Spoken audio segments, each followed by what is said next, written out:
আল্লাহ ছাড় দেয়, ছেড়ে দেয় না, একটু দেখে। আল্লাহ কয় ফামা কিলিল কাফিরিনা আমহিলহুম রুয়াইদা, ছেড়ে দাও, সুযোগ দাও, চলতে দাও। কত ওঠে, যত উপরে উঠানো যায় আষাঢ়ে জোর তত বেশি। এই স্টেজেতে গড়ই পড়লে একটু ব্যথা পাবে, বাংলি একটু বাংলই না, মরবে না যত বুড়োই হোক। কিন্তু 200 হাত উপরে তো যদি ছেড়ে দেয় পড়ে মরবে না? মরতে কি পড়া লাগবে না অর্ধেক পথে মারা যাবে? অর্ধেক পথে মারা যাবে, বাকি চুপ পড়বে ফাও, ঠিক না? যত উপরে উঠানো যায়, ফিরাউনের উপরে উঠতেছে, সাগরে ডুবাইতেছে, সাদ্দাদরে উঠতেছে, আল্লাহরে মারতে আকাশে গেছে, মশা কুড়া মেশা দিয়ে বেইজ্জতি করে মারছে। মারির ডিজাইন তো আলাদা ছিল, তা তো জানেন কে জানি না। ও ফরুত করে যখন মশা নাকের মধ্যে চলে গেছে, ঢুকে এই মশা মগজে চলে গেছে, ছোট ছোট মার দেয়, ছোট ছোট টুকা কামড় দেয়। তো টুকা কামড় দিলি মগজের মধ্যে যদি কিটকিট করে কামড়ায় খারাপ লাগে না? তখন ও মাথায় থাপ্পড় দেয়। ও মাথায় যখন থাপ্পড় দেয়, মশাই কয় যে ওরে তো সাজা দেওয়ার দরকার। আমি যখন কামড়াই তখন ও থাপড়ায় না, কামড় দেওয়ার সাথে সাথে থাপ্পড় মারে। তাহলে ওই মাথা থাপড়ানোর যে সময় থাপড়াবে, মায়ের তোর অতিতালে রয়েছে, ওই সময় আমি কামড়াবো না। তখন ও একজন কর্মচারীরে ডাকছে, যেই তুই আমার মাথা চড়াই দিবি, পারবি? এই মাথা চড়ালি ভিতরে মশাই কামড়ায় না। তো সে কয় যে তোমারে ফাও চড়াতে পারবো না, টাকা দেওয়া লাগবে। আল্লাহ কয় বেয়াদবিতে সীমা লঙ্ঘন করলি মায়েরও কিনে খাওয়া লাগে, মাং না কেউ মারেও না। 5,000 টাকা বেতন দিতে হবে, চড়াই দিতে পারি। 5,000 টাকা দিয়ে চড় কিনে খাইছে কতদিন। এরপরে মশাই কয়, আল্লাহ কয় মশা দেরি হয়ে যাচ্ছে, তুমি ওই যে চড়ের সময় থামিয়ে থাকবা, টাইম শেষ হয়ে যাচ্ছে, তাড়াতাড়ি মাই শুরু করো। এরপরে চড়ের মধ্যেও কামড়ায়। এখন কয় যে না রে, চড়ে মনে হয় আসছে না, জুতো ধর। কয় যে বেতন 2,000 বাড়াই দিতে হবে। আল্লাহ মিটমিটিয়া হাসে আর কয়, সীমা লঙ্ঘন করলে জুতোর বাড়ি 7,000 টাকা দিয়ে কিনে খাওয়া লাগে। এরপরে কিছুদিন জুতোর বাড়ির মধ্যেই কামড়ায় না, পরে যে জুতোর বাড়ির মধ্যেও কামড়ায়। এখন কয় যে না রে, জুতোর বাড়িতে আছে না, মুগুর দর। কয় যে বেতন 10,000 টাকা দিতে হবে। দেব 10,000, তুই বাইর দিয়ে আগে। তো ইতিমধ্যে মশায় ভিতরের থেকে খাইয়ে মগজ শেষ করে ফেলাইছে, মাথা হয়ে গেছে একটা খুশা, খালি হয়ে গেছে। এখন ভিতরেতে কিছু নাই, এই তাইলু ঠিলের মতো চাড়া হয়ে গেছে। ও কর্মচারী যে মুগুর দিয়ে বাড়ি দিয়েছে, টাস করে মাথাটা ফাটিয়ে গেছে। খোলা মশা বুড়ো আঙ্গুল দেখাতে দেখাতে চলে গেল। করলি না কিছু, করলি না কিছু। আল্লাহ যদি মারে এরমি মানে, কোরআন শরীফে সানাস্তাদরিজুহুম মিন হাইসু লা ইয়ালামুন, উলামায়ে কেরাম বলেন সানাস্তাদরিজুহুম মিন হাইসু লা ইয়ালামুন। আমি যখন ধরি কোন দিক দিয়ে মারবো, ডাল ধরছিস একদিক, কোপ হবে আর এক দিক দিয়ে, ডাল ধরছিস একদিক, কোপ হবে আর এক দিক দিয়ে। মাছ পড়ছিস নাকে, করোনা ঢুকে যাবে পিছন দিয়ে। কোথাকার প্রথম কাজ যে মাছ ভর্তি হবে, পড়ছি একটা, পর কয় একটা হবে না, দুটো ভর্তি হবে। বললাম তাও, পরে কয় যে না, এ করোনা খালি নাক দিয়ে মুখ দিয়ে ঢোকে না, ও ফুটো বালি ঢোকে। তাহলে কি হতে হবে? সারা গায়ে বোরকা ভর্তি হবে। আল্লাহ কয়, বললাম যে তোর বউডারে বোরকা ভরা, তাই ভরালি নে, এখন তোর বিটা মানুষ বোরকা ভরায় ছেড়ে দিলাম। আর প্যাকেট হয়ে থাকবে প্লাস্টিকের মধ্যেই, 2 দিন পর আম মজার মতো মজিয়ে যাবি। কি হয়েছে জানেন? করোনা কিচ্ছুই না। বুয়া মানে এমন করকা, সেই সময় তো ক্ষতি করতে আসছি আমি। এই বুয়া কইয়ে বাড়ি গেছি, সে সময় তো ইউটিউবে ছড়াই গেছে। আমার মা আমার কয়, মিয়া তুমি সারা দেশে করোনা, বিশ্বাস করে তুমি এইভাবে কইতেছো, কোন সময় হাসিলে তোমার অ্যারেস্ট করবে না। আমি যে অ্যারেস্ট করে জেলে যাবো, আর কোনো আকাম তো করিনি, এক করোনার বিরোধিতা করি, এক কিচ্ছুই না। সারা স্কুল কলেজ সব বন্ধ করে দিছে। আমাদের মাদ্রাসাগুলো খোলা রাখছিলাম, মাদ্রাসায় জায়গা কম, ছাত্র বেশি, আর ওই সময় ছাত্র আরো বেড়ে গেছে। তার কারণ হলো যে স্কুল প্রাইমারিটারি তো সব বন্ধ, পোলাপান বাড়ি থাইয়ে মা বাপরে জ্বালাই খাচ্ছে, মার ফান্ড ফোন সব শেষ, বাপের পকেট ছিঁড়ে ফেলাই দিচ্ছে। তাই ঠেয়ে কয় দেখদি মাদ্রাসা খোলা আছে নাকি, ইজালে তো পয়সা করে রাখতে পারলাম না। মাটা আদাও মামা খাবো, আব্বাটা আদাও নানা খাবো, বড় মামা খাবো, ছোট মামার গোষ্ঠী চাপ, টাকা জ্বালায় আর চৈত্যা বেরিয়া মাদ্রাসায় দিয়েছে। মাদ্রাসাগুলো খোলা, ওদিকে মাদ্রাসায় জায়গা কম, ছাত্র বেরিয়ে গেছে। শোয়াই ইলিশ পাইলিং ঠ্যাঙের মধ্যে পাও বড়ি দিয়ে কাট করে শোয়াইছে। একটা নাকের নিশেষ আর একটা নাক দিয়ে বিয়ে পিছন দিয়ে হারিয়ে গেছে। তবুও সারা বাংলাদেশে এক মৌলবীরও করোনা হয়নি, একটা আলেমেরও করোনা হয়নি আল্লাহর রহমতে। এ করোনা আগেও ভুয়ো, এখনো ভুয়ো। এই চোখে আঙ্গুল দিয়া আমাদের বলদ পাইয়া ওই পশ্চিমে শয়তানরা পিপি বেঁচে গেছে, মাছ বেঁচে গেছে, আর টিকা বেঁচে গেছে। কোটি কোটি টাকা কামাই করে সেই টাকা দিয়ে অস্ত্র বানাইয়া ফিলিস্তিন গাজার মুসলমানকে মারতেছে। কতক্ষণ একটু তলের ভাত নুন দিয়ে খাও না। আল্লাহু আকবার। সম্পূর্ণ ফাজলামি আর ধোঁকাবাজি করে গেছে। কতক্ষণ ঠিকই ঠিক না। ঐতিহ্যবাহী জামিয়া আবু বকর সিদ্দিক রাদিয়াল্লাহু তাআলা আনহু কওমি মাদ্রাসা কবিরাজপুর রাজৈর মাদারীপুর বাংলাদেশের উদ্যোগে আয়োজিত ষষ্ঠ বার্ষিক ওয়াজ মাহফিল। অধ্যকার মাহফিলের সম্মানিত সভাপতি জনাব আলহাজ হযরত মাওলানা আব্দুল বারী মিয়া সাহেব হাফিজাহুল্লাহ। মাহফিলের প্রধান বক্তা বাংলাদেশের লক্ষ কোটি জনতার হৃদয়ের স্পন্দন, মোহাব্বত ও ভালোবাসার মানুষ, আহলে হক উলামাই কেরামের পক্ষ থেকে সমাদৃত বক্তা হজরতুল আল্লাম হজরত মাওলানা হাসান জামিল সাহেব হাফিজাহুল্লাহ।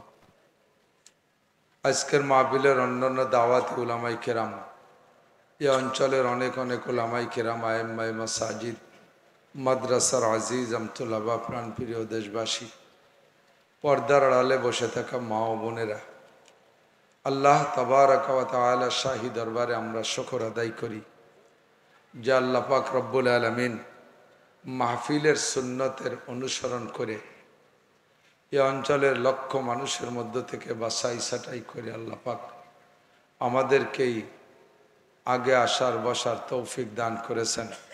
শুকর আদায় করি আলহামদুলিল্লাহ।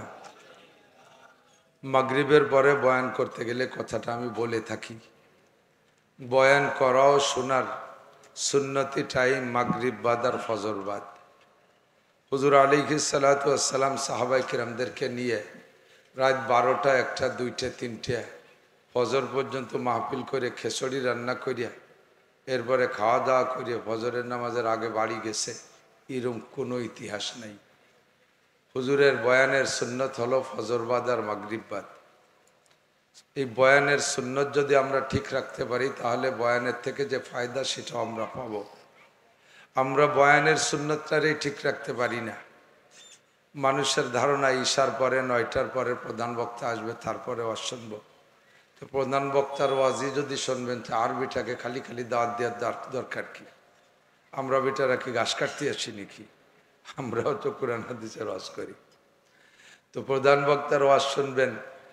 প্রধান বক্তা যদি ঘটনাক্রমে অসুস্থ থাকে, কথা বলতে না পারে, অথবা বয়ান তো নিজের থেকে আসে না, বয়ান আসে উপরের থেকে, প্রধান বক্তার জবান থেকে যদি আজকে সে ধরনের কথা আসলো না, আগে যারা ছোটরা তারা ভালো বয়ান করে গেল, আগে না আসার কারণে তাদের ভালো বয়ান থেকে বঞ্চিত হলেন, আর প্রধান বক্তা কারণবশত ওয়াজ করতে পারলো না, তাহলে আপনার খাসিরাত দুনিয়াওয়ালা আখেরা, এহকাল পরকাল সব শেষ হয়ে গেল। মাগরিবাদের টাইম গেল না আসার কারণে, আর শেষ টাইম গেল বক্তা ভালো ওয়াজ করতে না পারার কারণে। কার মুখের কথার মধ্যে হিদায়াত আছে এটা কেউ বলতে পারবে না। কথা বলেন, পারবে? আল্লাহই ভালো জানে কোন দিনের ওয়াজের মধ্যে আপনার হিদায়াত আছে জানেন না। আমার বড় মহব্বতের একটা পুলিশ আছে, অনেক পুলিশরাই মহব্বতের, তার মধ্যে একটা পুলিশ, তার সাথে অনিচ্ছাকৃত মহব্বত হয়ে গেছে তারই আমার প্রতি। বেনাপোল, যশোর বেনাপোল গেছি মাহফিলে 7-8 বছর আগে। একেবারে তারকাটার থেকে ওই পিছনের পর্দাটার এখানে যেমন, তারকাটার থেকে মাহফিলের প্যালেসটা এরকম। তো আমরা উলামাই কেরাম তো ময়দান পাইলে খুব গরম হয়ে যায়। তো ওই জায়গা কাছাকাছি বসে যদি বিএসএফ গার মোদির এখানে গালাগালি হরি, তাহলে না ওবাস থেকে বিএসএফরা গুলিয়ে দিল। এই জন্য এদিকে কি যেন ছিল রাজনৈতিক এক ঝামেলা, সরকারও সে সময় মাহফিলগুলো বন্ধ করার প্রক্রিয়ায় কাজ করতেছিল। তো ওখানকার ওসির বাড়ি আমাকে গোপালগঞ্জ, ভদ্রলোক একজন দারোগারে পাঠাইছে, যাইয়ে হুজুরে বলো ওয়াজ না করলে ভালো হয়, যদি করে তাহলে 15 মিনিট, 15 মিনিট পরে মাহফিল বন্ধ করে দিতি। তো পুলিশ দারোগা সাহেব এসআই উনি 4-5 জন পুলিশ নিয়ে আমার স্টেজের কাছে যে চেয়ারের পাশে দাঁড়াইছে, বন্ধ করবে। তো বন্ধ করতে যায় দেয় যে ভাষার দিক দিয়ে ওনার বাড়ি আবার কালিয়া, তো কালিয়া গোপালগঞ্জ তো ভাষাভাষী, ভাষায় মেশে, তো ভাষার মজা নিতে যাইয়া উনি আর বন্ধ হচ্ছে করছি মনে নাই, আমি 2.5 ঘন্টা বয়ান করছি। এর ফাঁকে ওসি সাহেব ওনারে ফোন দিতে দিতে ওসিও মাথা খারাপ হয়ে গেছে। সে নিজেই আসবে আসবে ভাব যে ওসি কি থানা দারোগাও কি মরি গেল নাকি। তো বহরহাল উনি আসে নাই, বয়ান কি করছে আমার তা মনে নাই। আল্লাহর বান্দা ওই দিনের এই বয়ান ঠেকাতে আইসা এমন ভক্ত হইছে, তওবার বয়ান করেছিলাম সম্ভবত। বয়ানের শেষে আমারে গলা জড়াই জড়িয়া ওই পাশে গলা চলে গেছে, কান্তি কান্তি আমার চোখের পানি নায়ে শিয়েন দিয়ে পিঠ ভিজেই ফেলাইছে। এরপরে ছাড়িয়ে দিয়ে পকেটে ছিল বেনসন সিগারেট 1 প্যাকেট, মোড়াইয়ে ভাঙ্গে পাততলে ডুলিয়ে দিয়েছে। সিগারেটের থেকে তওবাটা আপনার সামনে করলাম। এরপরে বাসায় যাইয়ে সব গুনার থেকে তওবা, নামাজ পড়তাম না, বেনামাজির থেকে তওবা, ঘুষ খাইতাম পরিষ্কার। উনি বলছেন আমারে ওসিয়াত করে দিয়েছে, ওনার এই কথাগুলো বলার অনুমতি আছে। 4 বছরে বেনাপোল বর্ডারে থেকে 3 তলা 2 দালান বানাইছে। এখনকার হুজুর এই দালান তো বানাইছি পরের টাকা দিয়ে, কি এরবো, সামনে ঘুষ খাবো না সেটা ঠিক আছে, পিছনে যা খাইছি তার কি হবে। তো যা খাইয়ে বেলাইছি তা তো আর বমিওরা যাচ্ছে না, কিন্তু দালান 2 কি করব। আমি বললাম দালান জাগে দালান তাকে ফিরেই দিতে হবে, কিন্তু একজনের টাকার দালান নেই, তো বহু মানুষের টাকা, এ কারে কিভাবে দেবো, কার কোন জায়গাতে খাইছি তা আরও ঠিক নেই। তাহলে নিজেই আবিষ্কার করছে।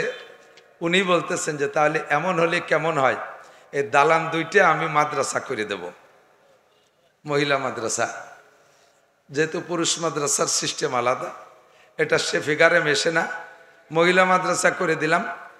এর যত নেকি হবে সব সে টাকাওয়া লাগে, এর একটা নেকিরও আমি দাবিদার না। টাকা যার, বিল্ডিং তার, নেকিও তার, এমনভাবে তওবা করে বলে। তো উনি বলতেছেন বহুত বড় বড় উলামাই কিরামের বয়ান শুনছি, বয়ান শুনতেও গেছি, কোনো কথা কানে ঢোকে নাই। আজ এই বয়ান ঠেকাইতে আইসা এই কাটা কাটা ভাঙ্গা গলা 2-1টা কথা ভিতরে এমনভাবে লাগলো, যার কারণে আমি সব গুনার থেকে তওবা না করে পারলাম না। এজন্য বলেন আল্লাহ পাক নিজেই বলেন মাইয়াহদিল্লাহু ফাহুয়াল মুহতাদ, হেদায়েত দেনেওয়ালা কে? একটু সবাই বলবো হেদায়েতের মালিক কে? হেদায়েতের 2টা অর্থ, একটা হলো ইরাতুত তরিক আর একটা হলো ইসালিল মতলুব। একটা হলো হিদায়াত মানে পথ দেখানো, হেদায়েত মানে এই পথ দেখানো যে হিদায়াত, এটা আমিও করতে পারি, আপনিও করতে পারেন, সবাই করতে পারে। এই হিদায়াত কোনো ঘটনা না, এটা সবাই করতে পারে, এর অনুমতি আছে। আর একটা হলো ইসালিল মতলুব, হেদায়েতের আর এক মানে গন্তব্যে পৌঁছে দেওয়া। গন্তব্যে আমি পথ চিনতেছি না, ওখানে আইসা আমি রাজোর এসে পথ চিনতেছি না, তো একজন আমারে দেখাই দিল হুজুর এই দিক দিয়ে যান, দেখাই দিয়ে সে জায়গা দাঁড়াই থাকলো যে এই দিক দিয়ে এইভাবে যাইয়া সামনে যে শ্রীনগরের ব্রিজ পার হয়ে উপর দিয়ে চলে যাবেন, দেখাই দিছে। তাতে আসার পরও 3-4 জায়গা গুল্লি খাইছি। এরকম ইরাতুত তরিক, পথ দেখাই দেওয়া, জায়গায় দাঁড়ায় পথ দেখাই দিলে গন্তব্যে যাইতেও পারে, নাও যাইতে পারে, হারাই যেতে পারে, শাখা রাস্তা এসে গেলে হারাই যেতে পারে। আর একটা হলো ওই লোক বলতেছে হুজুর যদি সামনে সিট থাকে গাড়িতে, তাহলে আমি সাথে যাইয়া একেবারে মাহফিল পর্যন্ত পৌঁছাই দিতে পারি। ওই লোক আমার সাথে গাড়িতে উঠা আমার মাহফিল পর্যন্ত পৌঁছাই দিয়ে ঘরে উঠে দিয়ে বলে এই যে মাহফিল, একেও হিদায়ত বলে। এই হিদায়তের নাম ইসালিল মতলুব, আর ওই হিদায়তের নাম এই দিক দিয়ে যান, এর নাম হলো ইরাতুত তরিক। তো জান্নাতের পথ এই দিক, হাজা সাবিলুল হিদায়া, হাজা সাবিলুল জান্নাহ, এটা নবীও বলেছেন, এ ব্যাপারে নবী হিদায়ত দেনেওয়ালা। এটা সাহাবাই কিরাম বলেছেন, এ ব্যাপারে সাহাবাই কিরাম হিদায়ত দেনেওয়ালা। তাবেইনরা বলেছেন, তারাও এ ব্যাপারে হিদায়ত দেনেওয়ালা। আবু হানিফা, শাফি, আহমদ, মালিক রহিমাহুমুল্লাহ, তারাও জান্নাতের পথ দেখাই দিছে, এ ব্যাপারে তারাও হিদায়ত দেনেওয়ালা। তবলিগ ওয়ালারা বলে এটা জান্নাতের রাস্তা, এনরাও হিদায়ত দেনেওয়ালা। আমিও বলি এইটা জান্নাতের রাস্তা, এটাও হিদায়ত দেন, আমিও হিদায়ত দেনেওয়ালা। এই হিদায়তের মানে হলো ইরাতুত তরিক, পথ দেখানো। এটাও সকল মানুষে করতে পারে। আর আমাদের মূল উদ্দেশ্য এই পথ দিয়ে যাইয়ে যাব কোন জায়গা, এই পথ দিয়ে যাইয়া যান, ঢাকা যাবেন কোনভাবে যাবেন, এখান থেকে যাইয়া রাজৌরি যান, রাজৌরি থেকে আপনি সাকুরা গাড়িতে উঠবেন, ওইভাবে যাইয়া ঢাকা চলে যাবেন বিশ্ব রোড দিয়ে, আর পদ্মা সেতু পার হয়ে চলে যাবেন। পথ দেখাই দিছি। এবার আমরা নিচের থেকে যারা দেখাইছি আমরাও হিদায়ত, আর ড্রাইভার সব গাড়িতে করে নিয়ে একেবারে ঢাকা যাত্রাবাড়ি নামাই দেখা, এই যে ঢাকা। আমার যাইতে হবে বিশ্ব রোড দিয়া, ঢাকা না জান্নাতে? কতক্ষণ কোন জায়গায় যাবেন? এই জান্নাত আমার মতলব, এই মতলবে আমি পৌঁছাবো। এই জায়গা যেতে পারবো কি পারবো না এটা আমি জানি না। ওলামাই কিরাম পথ দেখায়, হারাই যেতে পারি। তবলিগ ওয়ালারা পথ দেখায়, হারাই যেতে পারি। আল্লাহ পাক রব্বুল আলামিন যদি গাড়ি পাঠাই দিয়ে, নিজেই যদি ড্রাইভ করে নিয়ে আমার কয় বান্দা এই যে জান্নাত তুমি থাকতে লাগো, তাহলে আর পথ মিস করার ভয় থাকে না, তাহলে আমার আর পথ হারানোর ভয় থাকে না। তো আল্লাহ পাক বলেন, নবী পাককে বলেছেন, ইন্নাকা লা তাহদি মান আহবাবতা, জান্নাতে পৌঁছাই দেওয়ার যে হিদায়েত, এইটা তুমি যাকে চাও তাকে দিতে পারবা না। পথ দেখানোর হিদায়েত তুমি দিতে পারবা, জান্নাতে পৌঁছানোর হিদায়েতটা এটা তোমার হাতে না। ওয়ালাকিন্নাল্লাহ ইয়াহদি মান ইয়াশা, এই জান্নাতে পৌঁছানোর হিদায়েত এটা একমাত্র কার হাতে? আল্লাহরই হাতে। কথা বলেন ঠিক না? বাকি আমাকে এই জান্নাতের পথ গ্রহণ করার ব্যাপারে সুযোগ আছে, স্বাধীনতা আছে। এই বেলা থাকতে সেই করবি, বেটাকে ডিস্টার্ব হয়। হ্যাঁ, সব বেটারা থামিয়ে গেছে, তুমি ওটা খাওয়ানো হতেছে, এমনি সময় কম। আল্লাহ তাআলা যত সৃষ্টি করেছেন, আমাদের সে বড় মখলুকও আছে, আমাদের সে ছোট মখলুকও আছে, আছে না নাই? একটু আমার সাথে সাই দিতে হবে। আমাদের সে বডিতে বড় মখলুক আছে না? লক্ষ লক্ষ। জমিন আমার চেয়ে বড়। আরে সাবাব দিলাম, চোখের সামনে গাছ। আমার জন্মের 30 বছর পরে গাছ লাগাইছি। আমি যাটুক হওয়ার দরকার সেটুক হই, এই থামিয়ে গেছি। সেই গাছের বয়স 5 বছর, সে আমার সাথে 20 হাত লম্বা। গাছ লাগালাম আমি, সে আমার চেয়ে বড় হয়ে গেছে। গাছ বড়, মাছ বড়, গরু বড়, ঘোড়া বড়, হাতি বড়, সব বড়। আসমান বড়, জমিন বড়, সূর্য বড়, চন্দ্র বড়, জিন বড়, ফেরেশতা বড়, অসংখ্য বড় আমার চেয়ে আছে। আবার আমার চেয়ে ছোট অসংখ্য আছে। ছোট বড় যত সৃষ্টি আল্লাহ করেছেন, কোন সৃষ্টিকে আল্লাহ তাআলা স্বাধীনতা দেয়নি। সমস্ত সৃষ্টিকে আল্লাহ তাআলা মানুষের কাছে পরাধীন করে রেখেছে। কোন সৃষ্টির ভিতরে ব্যক্তি স্বাধীনতা নাই, ইচ্ছা মতো একটা কিছু করতে পারবে না। 2 প্রকারের প্রাণী ছাড়া, 2টা সৃষ্টি ছাড়া, একটা হলো জিন আর একটা হলো ইনসান।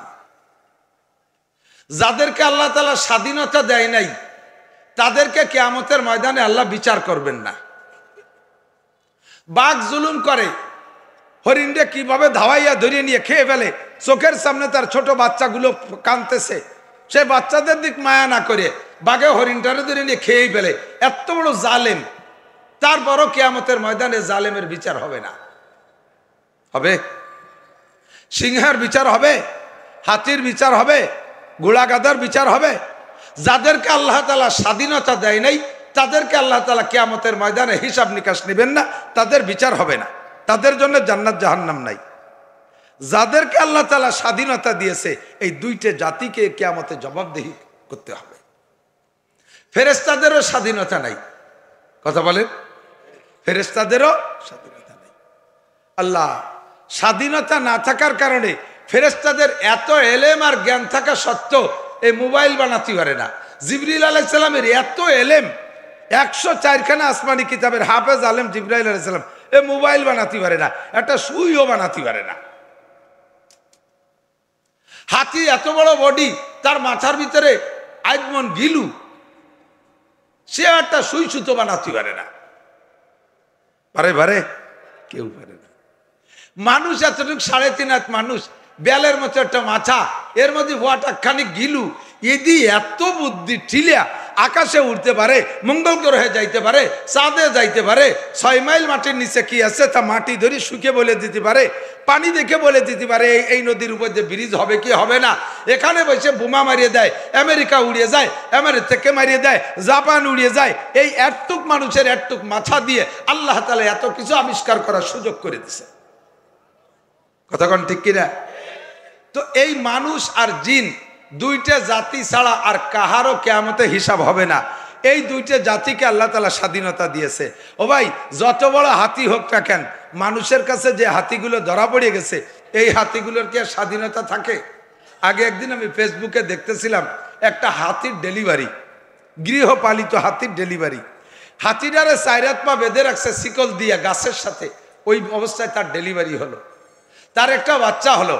বাচ্চাটা হওয়ার সাথে সাথে হাতি পালে যারা, পোষে যারা, তারা বড় খুশিতে বাচ্চাটারে নিয়ে তারা তাদের কায়দায় যত্ন করতেছে। এখন ডেলিভারি করলো যে মা হাতিরা, তার তো বাচ্চার টান, ডেলিভারির সময় যত কষ্ট তো সেই উপভোগ করছে, কষ্ট সবই তার। বাচ্চা ডেলিভারির পরে বাচ্চার প্রতি তার যে মায়া, ওই মায়ার টানে বাচ্চার কাছে যাইতে চাইতেছে, কি জোরে টান মারে, 4টে গাছের সাথে বান্ধা, গাছ 4টে যেন ভেঙে যাচ্ছে, এরকম কেঁপে উঠতেছে, তবুও তার স্বাধীনতা নাই, তার বাচ্চার কাছে সে যাইতে পারতেছে না, শিকল দিয়ে বেঁধে রাখছে। রয়্যাল বেঙ্গল টাইগার, বাঘ নাম শুনছেন, দেখেন নাই, চিড়িয়াখানায় হয়তো দেখছেন। চিড়িয়াখানার বাঘ ও তো মুড়ি দইয়ে বসে রয়েছে চুপচাপ করিয়া। আল্লাহু আকবার। ওই বাঘ সেই বাঘ না, তারপরও ওর হাতে ধরা পড়ি দেখেন খেলা করে কয়। সুন্দরবনে গেছি, সুন্দরবনের বাঘ দেখছি, সে বাঘের সাইজই আলাদা। আল্লাহু আকবার। জীবনেও বাঘ দেখেন নাই। এই বাঘ এই পাশে আইসে যদি একটা গর্জন মারে, তার আওয়াজও কোনোদিন শোনেন নাই, ওর গর্জনটা, ওর আওয়াজটার ভিতরে আল্লাহ তাআলা এমন একটা আকর্ষণের কাশাস, এমন একটা গাম্ভীর্য তৈরি করে রেখেছে, সমস্ত মানুষ যাদের কানে যাবে এই জায়গায় তারা অজ্ঞান হয়ে যাবেন যদি কাছে কাছে ডাক দেয়, ফাঁকা জায়গা। আমার বাড়ির পাশে মধুমতি নদী, গোপালগঞ্জ, একসময় সার্কাস হতো লম্বা টাইম। ওই মধুমতি নদী দিয়ে সার্কাসের এই মালামালগুলো আসতো, আমি নিজে চোখে দেখছি। সার্কাসের এই বড় নৌকোর ভিতরে, একটার ভিতরে হাতি, একটার ভিতরে বাঘ সিংহ। তো আমার ঘাটের কাছে এসে একদিন বাঘে, ওই নৌকোর ভিতরে বাঘে ডাক দিছে, ঘুম করে ডাক দিছে। তা আমরা মানুষ বাঘরে লেখা পড়িয়ে চিনি, নামে চিনি, বা তার ছবি দেখে চিনি। আমাদের এলাকার গরুরা কি বাঘের নাম কোনোদিন কোনো বইতে পড়ছে? কোন গরু কি তার ছেলে মেয়েরা বাঘ সম্পর্কে কোনো বাঘের রচনা পড়িয়ে শুনেছে? বাঘের বংশই চেনে না। অথচ ওই নৌকোর ভিতরে বাঘে যখন গর্জন দিছে, নদীর কিনার দিয়া আশপাশে গ্রামের ভিতর দিয়ে যে সমস্ত গরুগুলো গোয়ালি বাঁধা ছিল, আতালে বাঁধা, বাঘের আওয়াজে সমস্ত গরু খাওয়া বন্ধ করে দিয়ে এরকম শিউরে দাঁড়ায় গেছে। এমনই একটা ভয়ানক আওয়াজ, এত বড় ভয়াবহ রয়্যাল বেঙ্গল টাইগার। এ যদি খবর পান যে রাজৈর ঢুকছে, কবিরাজপুরের দিকে আসতেছে, তাহলে এ জায়গা সরমুনার বিশ্বাস করি একজনের ধরি রাহার কায়দা নাই। যার যার কায়দায় বিল্ডিংই পালাবে বাঘের ভয়তে। এত বড় ভয়াবহ রয়্যাল বেঙ্গল টাইগার, সেও মানুষের কাছে বন্দী হয়ে গেছে। যে কথা বলতেছিলাম, চিড়িয়াখানায় যায় দেখেন গে, ও জায়গা মানুষের কাছে ধরা পড়ে গেছে, তার স্বাধীনতা শেষ, সারা বছর এতেকাব করতে আছে, কিছু দিলি খায়, না দিলি বসে বসে আল্লাহ বিল্লি হরে, ঠিক না? সবার স্বাধীনতা শেষ। আপনার 2টা চোখ পাহারা দেয় 2টা ফেরেশতা। এই ডাইন চোখের কাছে একটা ফেরেশতা আছে, বাম চোখের কাছে একটা ফেরেশতা আছে। এই 2টা ফেরেশতার স্বাধীনতা নাই। এই চোখ আর এই চোখের মাঝখানে প্রায় 1.5-2 মাইল জায়গা না? কতটুক? এই একটা আঙ্গুল সমান, ঠিক না? এই চোখের কাছে যে ফেরেশতা, এই চোখের কাছের ফেরেশতা যে কে আছে জীবনেও জানে না। ফেরেশতাদের স্বভাব হলো, যেখানে যাকে দায়িত্ব দেশে, কিয়ামত পর্যন্ত তাকে সেখানে দায়িত্ব পালন করিয়ে যেতে হবে, আল্লাহর হুকুম ছাড়া নড়ার কায়দা নেই। ডাইন চোখের ফেরেশতা জানে না বাম চোখের কাছে কে আছে, বাম চোখের ফেরেশতা জানে না ডাইন চোখের কাছে পাহারা দিচ্ছে কে। আর এই চোখ আমার আপনার চক্ষুকে পাহারা দেয় ফেরেশতা। কানের 2টা ছিদ্রের কাছে 2টা ফেরেশতা আছে, 2টা ফেরেশতা আমার অবিরাম পাহারাদারি করে। বিশ্বাস না হয় আপনি প্রমাণ নিতে পারেন, গবেষণা করলে বেরিয়ে আসবে। অনেক কৃষকরা বা আমরাই বাড়ির ভিতরে ঘরের মধ্যে শুয়ে থাকি, ঘরের ভিতরে কত পোকামাকড় দৌড়ি করে। পোকার স্থান হলো, পোকার ঘর বাড়ি হলো মাটির ভিতরে গর্ত, ফুটো, ছিদ্র। পোকা মার করে চলে আসতেছে কানের এই জায়গায়, যে বাইয়ে এই জায়গায় এসে দেখে যে ভালো ওই দুটো তেলে দুটো হুটু, তাহলে এই হুটোর মধ্যে ঢুকে পড়ি, ঘর ভালো ঘর। এ জায়গায় আসার সাথে সাথে আপনি তো ঘুমাই রয়েছেন, হঠাৎ করে পোকাটা স্টার্টিং ঘুরাইয়া অন্যদিক চলে যাবে। এই ঘুরলো কে?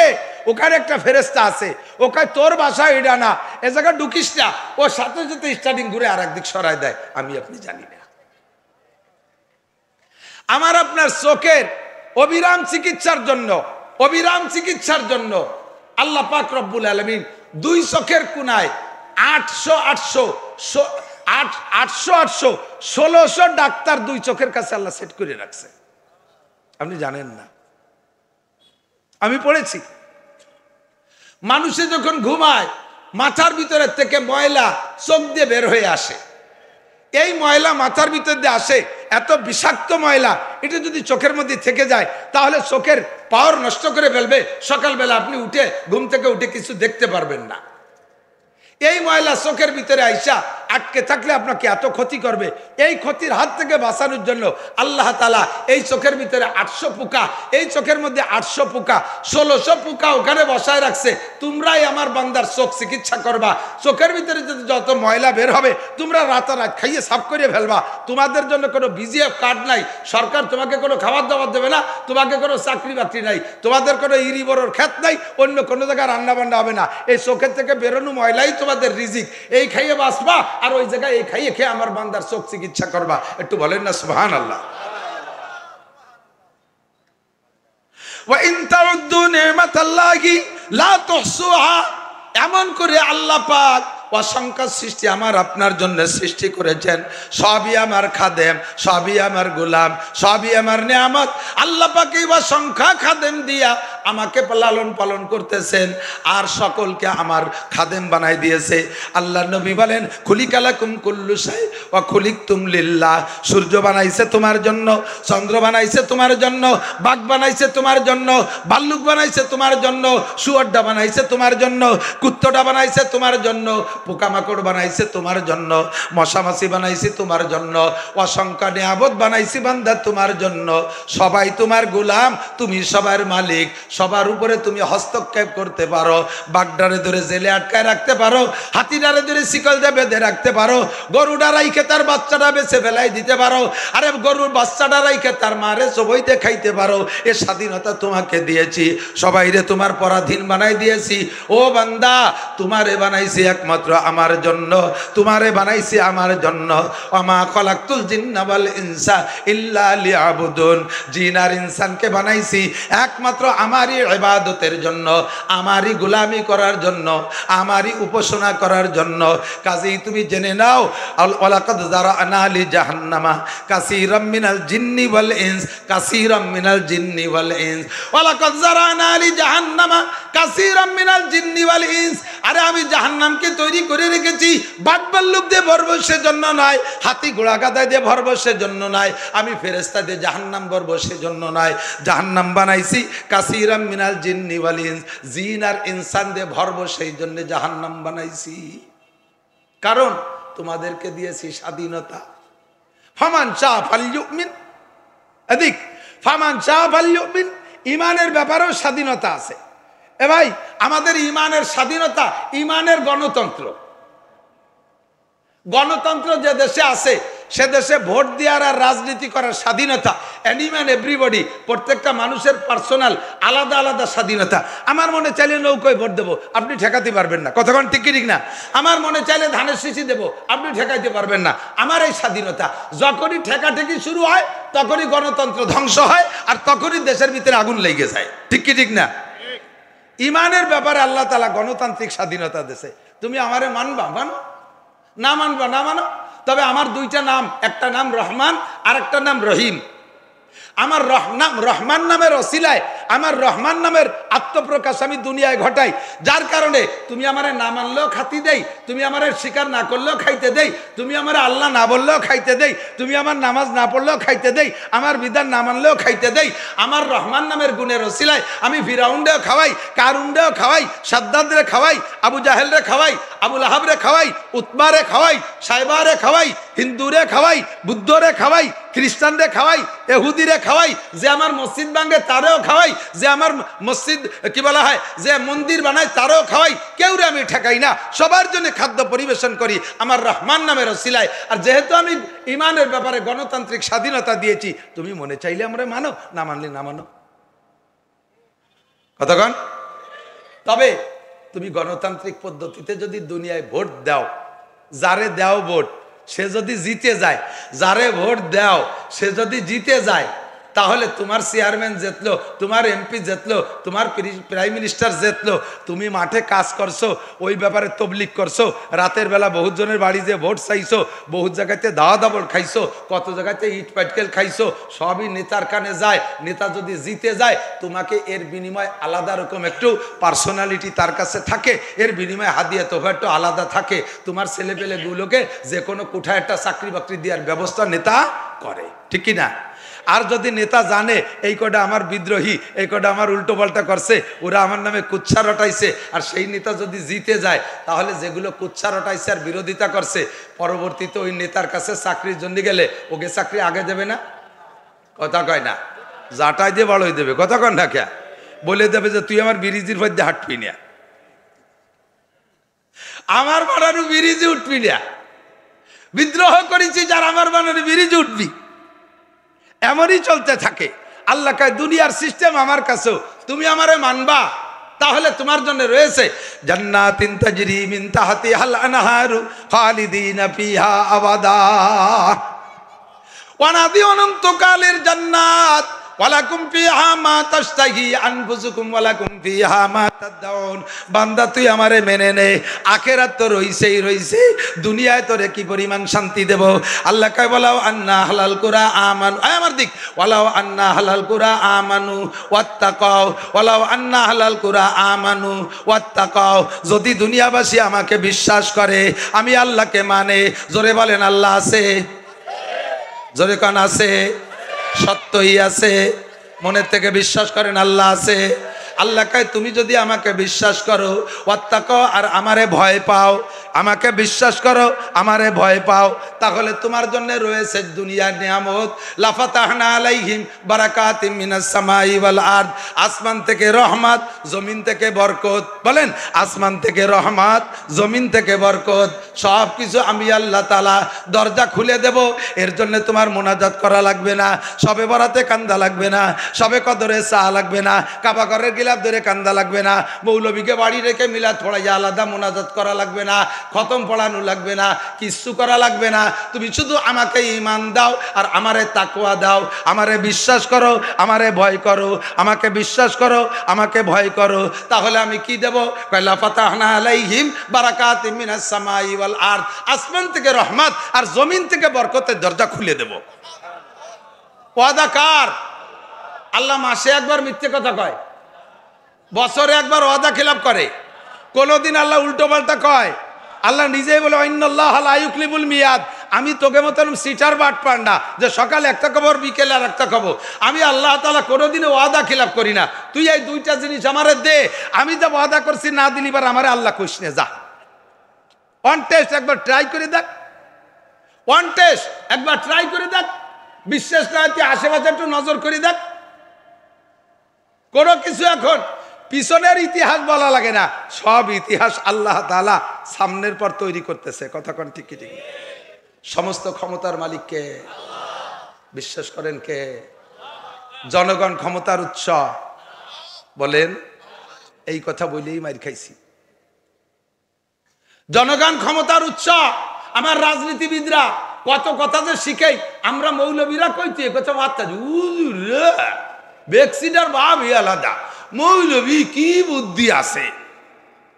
আমার কোনো বুদ্ধি নাই, কোরআনের থেকে বুদ্ধি এনে যা কইছি মেনে নাও, টিকে থাকবা, মানবা না হেরে যাবা। জনগণ ক্ষমতার উৎস, মুখে বলো না, যুবকরা বলো একটু আস্তে, ভয় লাগে। ক্ষমতার উৎস কে?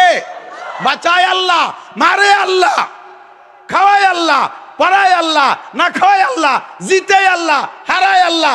মানুষে কচু হতে পারে না, চোখের সামনে দেখাই ছাড়িয়ে দিয়েছে আল্লাহ তাআলা, ঠিক না? রাজনীতি দিকে নেবেন না, বাস্তব বোঝানোর জন্য বলি। ইতিহাস কব না, নগদ যেটা আছে সেই দিয়ে কব। পুরন পুরন পুরন কোরআন হাদিসটা কিচ্ছা কই, ওই কবে হয়ে গেছে, ওই সময় হুজুররা ছিল নাকি, আর সে সময় আল্লাহ যাওয়াচ্ছে এমনকি আল্লাহ তাই পারে নাকি? নাউজুবিল্লাহ, কন্যা নাউজুবিল্লাহ। আল্লাহ কয় যে ফাঁসেরটা চলে গেছে বলে মনে করো না, নগদ দেখাই ছেড়ে দিচ্ছি। মাননীয় প্রধানমন্ত্রীর হাতে সরকারি ক্ষমতা ছিল না, মাত্র 1 ঘন্টা আগেও ছিল না, 40 মিনিট আগেও ছিল না, সরকারি ক্ষমতা। সেনাবাহিনী ছিল না, উঠতে বসতো কার কথায়? প্রধানমন্ত্রীর কথায় না? পুলিশ ওনার কথায়, বিডিআর ওনার কথায়, র্যাব ওনার কথায়, আনসার ওনার কথায়, নৌবাহিনী বিমান বাহিনী ওনার কথায়, সেনাবাহিনী ওনার কথায়, ছাত্রলীগ ওনার কথায়, যুবলীগ ওনার কথায়, সাধারণ আমলীগ সব ওনার কথায়। এখনো বাংলাদেশে জনসংখ্যায় পার্ট পার্ট করে ভাগ করলে বাংলাদেশে আওয়ামী লীগের সংখ্যা বেশি। সব আমলীগ থাকলো, সেনাবাহিনী থাকলো, সব থাকলো, এত জনগণ থাকলো, আর সেই জনগণ নিয়ে গর্ব করেছে এতদিন। জনগণ ক্ষমতার উৎস, এত জনগণ আর এত অস্ত্র হাতে থাকতি, তাহলে পলানো লাগলো কে? হেরে যা লাগলো কে? লুকাই গেল যা লাগলো কে? বাংলাদেশে থাইকে এখন কথা কইতে পারো না কেন? কে কোন জায়গা আছে কেউ কয়ও না যে আমি আমলি। তাহলে জনগণ ক্ষমতার উৎস, এই বুলিয়াদ্দিন আওলাইছো এই কথাটা বলার কারণে আল্লাহ এমন রাগারাগি গেছে, এমন রাগারাগি গেছে। থাক, তোর সব জনগণ থাকবে, তোর জনগণ ক্ষমতার উৎস, তোর হাতে ক্ষমতার জনগণ থাকবে, তার ফাঁদে তুই হেরে যাবি। কয়টা পোলাপান নিরস্ত্র খালি হাতে যে নারায় তাকবীর দিছে, আর কোন পাশ থেকে কিরকম দিতে ফলাই চলে গেছে। ক্ষমতার উৎসকে ইমান তৈরি করেন। এখন আসেন, একতরফা বলছি, যারা আমলিক বিদ্বেষী তারা খুব খুশি হয়েছে, থ্যাংক ইউ, জম্মে রজ হয়েছে। এর থেকে ফাতাবিরু ইয়া উলিল আবসার, বুদ্ধি থাকলে উপদেশ গ্রহণ করেন। কি বলছি? মাননীয় প্রধানমন্ত্রীর হাতে এত থাকা সত্ত্বে সে যখন বলছে জনগণ ক্ষমতার উৎস, আল্লাহ তাআলা তাকে শিক্ষা দিয়ে ছেড়ে দিয়েছে। বাকি সব দল তার চেয়ে ছোট দল। তোমরাও যদি মনে করো জনগণ ক্ষমতার উৎস, আর সেই প্রভাবে এখন ধরো, মারো, ভাঙ্গো, দোকান লোটো, হাটঘাট সব জায়গার মাতুব্বারি কাড়াকাড়ি করে জবরদস্তি করে নাও, আল্লাহ তাআলা তোমাকে মারবে এর চাইতে অল্প সময়ের ভিতরে, তোমাকে দুলাই দেবে এর চেয়ে অল্প সময়ের ভিতরে। ফাতাবিরু ইয়া উলিল আবসার, শিক্ষা নাও একজনের কাছ থেকে আর একজন। সর্বময় ক্ষমতার মালিক আমার আল্লাহ। বিশ্বাস করি আল্লাহ আছে, আছে। ইতিহাস বলতে দূরে যাব না, ইতিহাস নতুন তৈরি হচ্ছে। বদরের যুদ্ধে মুসলমান 313 জন। কয়জন? আল্লাহ কয় কাম মিন ফিয়াতিন কালিলাতিন গালাবাত ফিয়াতান কাসীরাতাম বিইজনিল্লাহ। অল্প সংখ্যক মানুষ অধিক সংখ্যক মানুষের পর বিজয় লাভ করতে পারে। কয় কয় হোক দেখলাম কত, 3 জন মানুষের 10 জনের দাবর দিল, ওরা দাঁড়ায় থাকতে পারে, এর কুলি হয়ে গেল। সে কবে 1400 বছর আগে, ও হুজুর তুমি ছিলেন সেই সময়? আমাকে কয়, আল্লাহ কয় থাক, ও থাক, এবার একটু আয়, এবার একটু দেখ, নগদে ঢাকায় যাই দেখ খেলা করে। আরো আসেন দোস্ত, আসমান থেকে রহমত, জমিন থেকে বরকত কে দেয়? আমাদের সমকালীন রাজনৈতিক নেতা যারা যে জমানায় ক্ষমতায় থাকে, দেশের সব ফলন দায়িত্ব ওনাদের হাতে নিয়ে নেয়। ভালো ইরিদান করলে এবার আমরা বাম্পার ফলন দিয়েছি, দুদু বাম্পার ফলন উনি দেশে দান ভালো ফললো, পরে যখন শিলিয়ার বৃষ্টিতে বাড়ই দূরে ফেলাই দিয়ে গেল, সে সময় তো বাম পাই দিয়ে ফলাইছো, তোমার ডান পাই তো জোর ছিল, তো ডান পাই দিয়ে ঠেয়াও, বাম্পার ফলন দিচ্ছ ডান পাই দিয়ে ঠেকাও। শিলি মারিয়ে গেছে, কয়েছে প্রাকৃতিক দুর্যোগে ধ্বংস করে দিয়ে গেছে, এবার আমরা প্রাকৃতিক দুর্যোগের মোকাবেলা করব। আল্লাহ কয় পারলি বাইরিও, মোকাবেলা করবি, পারলি বাইরো। প্রাকৃতিক দুর্যোগের মালিক কে? ঝড় কে দেয়? টর্নেডো, সাইক্লোন, ঘূর্ণিঝড়, এ দানা কানা সব কে দেয়? দানার সামনে সব কানা হয়ে যাও, মারিয়ে টেরিয়ে সাফ করে দিয়ে চলে যায়। যারা মোকাবেলা করে তারা থাকে ঢাকা 14 তলা দালানের মধ্যে, ভূমিকম্প প্রুফ, ঝড় proof, tornado proof, corona proof. বিল্ডিংও মাস্ক লাগাই দিছে, বিল্ডিং রে পিপি ভরাই দিছে, ওর মধ্যে করোনা ঢুকতে না পারে। রাস্তাঘাটে লোকাল পাবলিকের কাছে কিচ্ছু নাই, তারা মরিয়ে সারিয়ে সাফ হয়ে যাওয়ার পরে এরপরে উনরা আসে কয়টা পচা সিঁড়ে, পুরন চাল, সিঁড়া খেতা, পুরন কম্বল এনে রাস্তার পাশে ডালিয়ে থিয়ে কয় তোমরা বাক করে খাও, ওরা এনে কামলা কামড়ি করে আমরা মোকাবেলা করে গেলাম। এই সমস্ত কথায় আল্লাহ তাআলা ভীষণ দুঃখ পায়, ভীষণ দুঃখ পায়। ওয়ালা ইউশরিক ওয়ালা তুশরিক বিল্লাহ ইন্নাশ শিরকা লাযুলমুন আযীম। প্রাকৃতিক দুর্যোগের মোকাবেলা করো, নিজেকে নিজে তুমি আল্লাহর উপর দিয়ে বাহাদুরি করো। এই মার বয়স 80 বছর, আমার কাছে দোয়া চাই, 80, 85, 90 বছরের মা মরে মরে ভাব, নাকের ভিতর দিয়ে পাইপ দিয়ে সেলাইন খাওয়ায়। আইসে দোয়া কয় হুজুর দোয়া করেন, আমার মা মৃত্যুর সাথে পাঞ্জা লড়তেছে। ছোটবেলায় পাঞ্জা লড়তাম দুইজনে, সমান শক্তি দুইজনে, এই হাতে হাতে পাঞ্জা লড়ে না? তাহলে এই 30 বছরের এক যুবকের সাথে কি 5 বছরে পোলা পাঞ্জা লড়ে? সমান সমান শক্তির দুইজন কাছাকাছি পাঞ্জা লড়ে না? তো মরার দায়িত্ব, মৃত্যুর দায়িত্ব হলো আজরাইলি রাতে, যে আজরাইল কোটি কোটি বাহাদুরে শোয়াই ফেলাই দেয় বালিশ ছাড়া, সেই আজরাইলের দায়িত্ব মৃত্যু। আর আজরাইল ওর মারে মারবে, আর ওর মা সেই আজরাইলের সাথে পাঞ্জা লড়তেছে, নাকের মধ্যে পাইপ ঢুকানো, হুসটাই চাই রয়েছে, পাঞ্জা লড়তেছে। তা কি অবস্থা, আপনার মা জিতবে না আজরাইল জিতবে? ভাব কেমন মনে হয়? এই পাঞ্জায় জিতবে কে? ভাষা শেখেন, জেনারেল পড়ে আকাশে উড়িয়ে গেলেও এই সমস্ত গুলো আপনি পাবেন না খুঁজে, এগুলো ভর্তি হবে আলেমদের কাছে। কতক্ষণ? এই সেদিনকে আমার বিশ্ববিদ্যালয়ে এক ছাত্র বলতেছে হুজুর আমি বুখারী শরীফের তর্জমা কিনবো, আমি তফসির কিনবো, কোনটা কোনটা কিনবো? কোরআন শরীফের তর্জমা। আমি বললাম তুমি একখানও কিনবা না, তুমি 2খান বাংলা বেস্তেজর কিনবা। ওই বাংলা বেস্তেজর পোলাপানের পড়া, আমি বিশ্ববিদ্যালয়ের স্টুডেন্ট, আমি বড় তা বলবো না। আমি বলবো ওর কিচ্ছু বুঝবা না, অবস্থি আলিব্বা উর্দু উর্দু ফার্সি পড়িয়া ক্লাসে পার করিয়া 12 বছর উস্তাদের কাছে যাইয়া সামনে বসিয়া উস্তাদের কাছে বোঝা লাগবে, নইলে তোমার সামনে এমন এমন হাদিস আসবে যে হাদিস 2টা হাদিসের ভিতরে বিরোধ, ওই বিরোধ তুমি সমাধান করতে খুঁজে পাবা না, ওর সমাধান করতে তোমার আরো 10 খান পড়া লাগবে, সেই 10 খান তোমার কাছে না থাকার কারণে তখন তুমি বিভ্রান্ত হয়ে যাবা, তুমি জাকির নায়ক হয়ে যাবা, তুমি এইরকম ডাক্তার আর ডক্টর হয়ে যাবা, কোরআন হাদিসের কিচ্ছু বুঝবা না। বুঝতে হবে উস্তাদের সামনে বসে এই সমস্ত ক্রিটিক্যাল মাসালা, এটা আপনারা একা একা কখনো বই পুস্তক দেখে বুঝবেন না, ওর মধ্যে যাবেনই না। আমরা যেটা বলে দেব ওইটার পর আমল করবেন, আমরা যেটা বলে দেব ওইটার পর আমল করবেন। আমরা দুনিয়া পড়ি টড়ে প্লেটে করে এনে গুছাই দিছি, এর 3 প্লেট নিয়ে বসে বাড়ি বসে খাবেন, খালি খালি ওই খাটা খাটেন। আর এই পোলাপান তো লেখাপড়া শেষই হয়ে গেছে, কারণ এই বড় বড় টেলিভিশন হাতে ঢুয়ে গেছে, আর লেখাপড়ায় বাস, লেখাপড়ায় বাস কোন জায়গায় যে জায়গার নাম করলাম না, লেখাপড়ায় বাস, তাও সমান বাস না, আহিয়ালা বাস। তখন দোস্ত সর্বময় ক্ষমতার মালিক কে? আল্লাহরে বিশ্বাস করেন, আল্লাহরে ভয় পান। এদিক তাকান, নবী বলেন মাল্লাম ইয়াখাফিল্লাহ লাম ইয়াখাফিন নাস। এই এদিক, মাল্লাম ইয়াখাফিল্লাহ লাম ইয়াখাফিন নাস, যে আল্লাহকে ভয় করে না সে মানুষকে ভয় করে না। কতক্ষণ? যে আল্লাহরে ভয় করে না সে ভয় করে না বিদায় দাড়ি কাটে, আল্লাহরে ভয় করে না বিদায় নামাজ পড়ে না, আল্লাহরে ভয় করে না বিদায় জেনা খায়, জেনা করে, আল্লাহরে ভয় করে না বিদায় মদ খায়, গাঁজা খায়, এবা খায়, ফেন্সিডিল, আইল ঠেলে, জাল দলিল, মিথ্যে সাক্ষী, মিথ্যে মামলা, জনগণের মাল মারিয়ে খায়। বাংলাদেশের চোকালারা ভাত পায় না, এই দেশের টাকা নিয়ে কানাডারে বাড়ি বানায় দেয়। কানাডা চেনেন? কানাডা, এই দেশের টাকা যে কানাডারে বাড়ি বানায় দিছে, চোকালারা ভাত পায় না। যার আল্লাহর প্রতি ভয় আছে এই অন্যায় করতে পারে? কথা বলেন পারে? যে আল্লাহরে ভয় পায় না সে নামাজ পড়ে না, আল্লাহরে ভয় পায় না পর্দা করে না, আল্লাহরে ভয় পায় না মদ গাঁজা খায়। কাজে ওই লোকটা মানুষকে ভয় পাওয়ার কথা না, মানুষের মাল লুটিয়ে খাবে, মানুষের মাল মারিয়ে খাবে, তাতে তার কি আসে যায়? আল্লাহরেই ভয় করে না। আমাদের বাহিদ্দে, এই বাহিদ্দের নাম শুনছেন না? বলমারি বাহিদ্দে, বাহিদ্দের মুজাদ্দেদ হুজুর ছিলেন হযরত মাওলানা আব্দুল আজিজ সাহেব রহমাতুল্লাহ আলাইহি। মুজাদ্দেদ মানে সংস্কারক, আঞ্চলিক মুজাদ্দেদ ছিলেন, বিশাল তেজি মানুষ ছিলেন, স্থানীয় বংশীয় মানুষ, প্রভাবশালী মানুষ ছিলেন। তো উনার সামনে কেউ বিড়ি কেউ কোনোদিন খাইছে কেউ কইতে পারবে না। যদি শুরুতে জীবনে কেউ একটা খাইছে, থাপ্পড় দিয়ে ওরে ওই জায়গা বুঝাই দিছে বিড়ি খাওয়া যাবে না, ওই ভয়তে কেউ বড় হুজুরে দেখলি বিড়ি তো দূরের কথা, কোথায় থেকে কোথায় পালাতো বলা।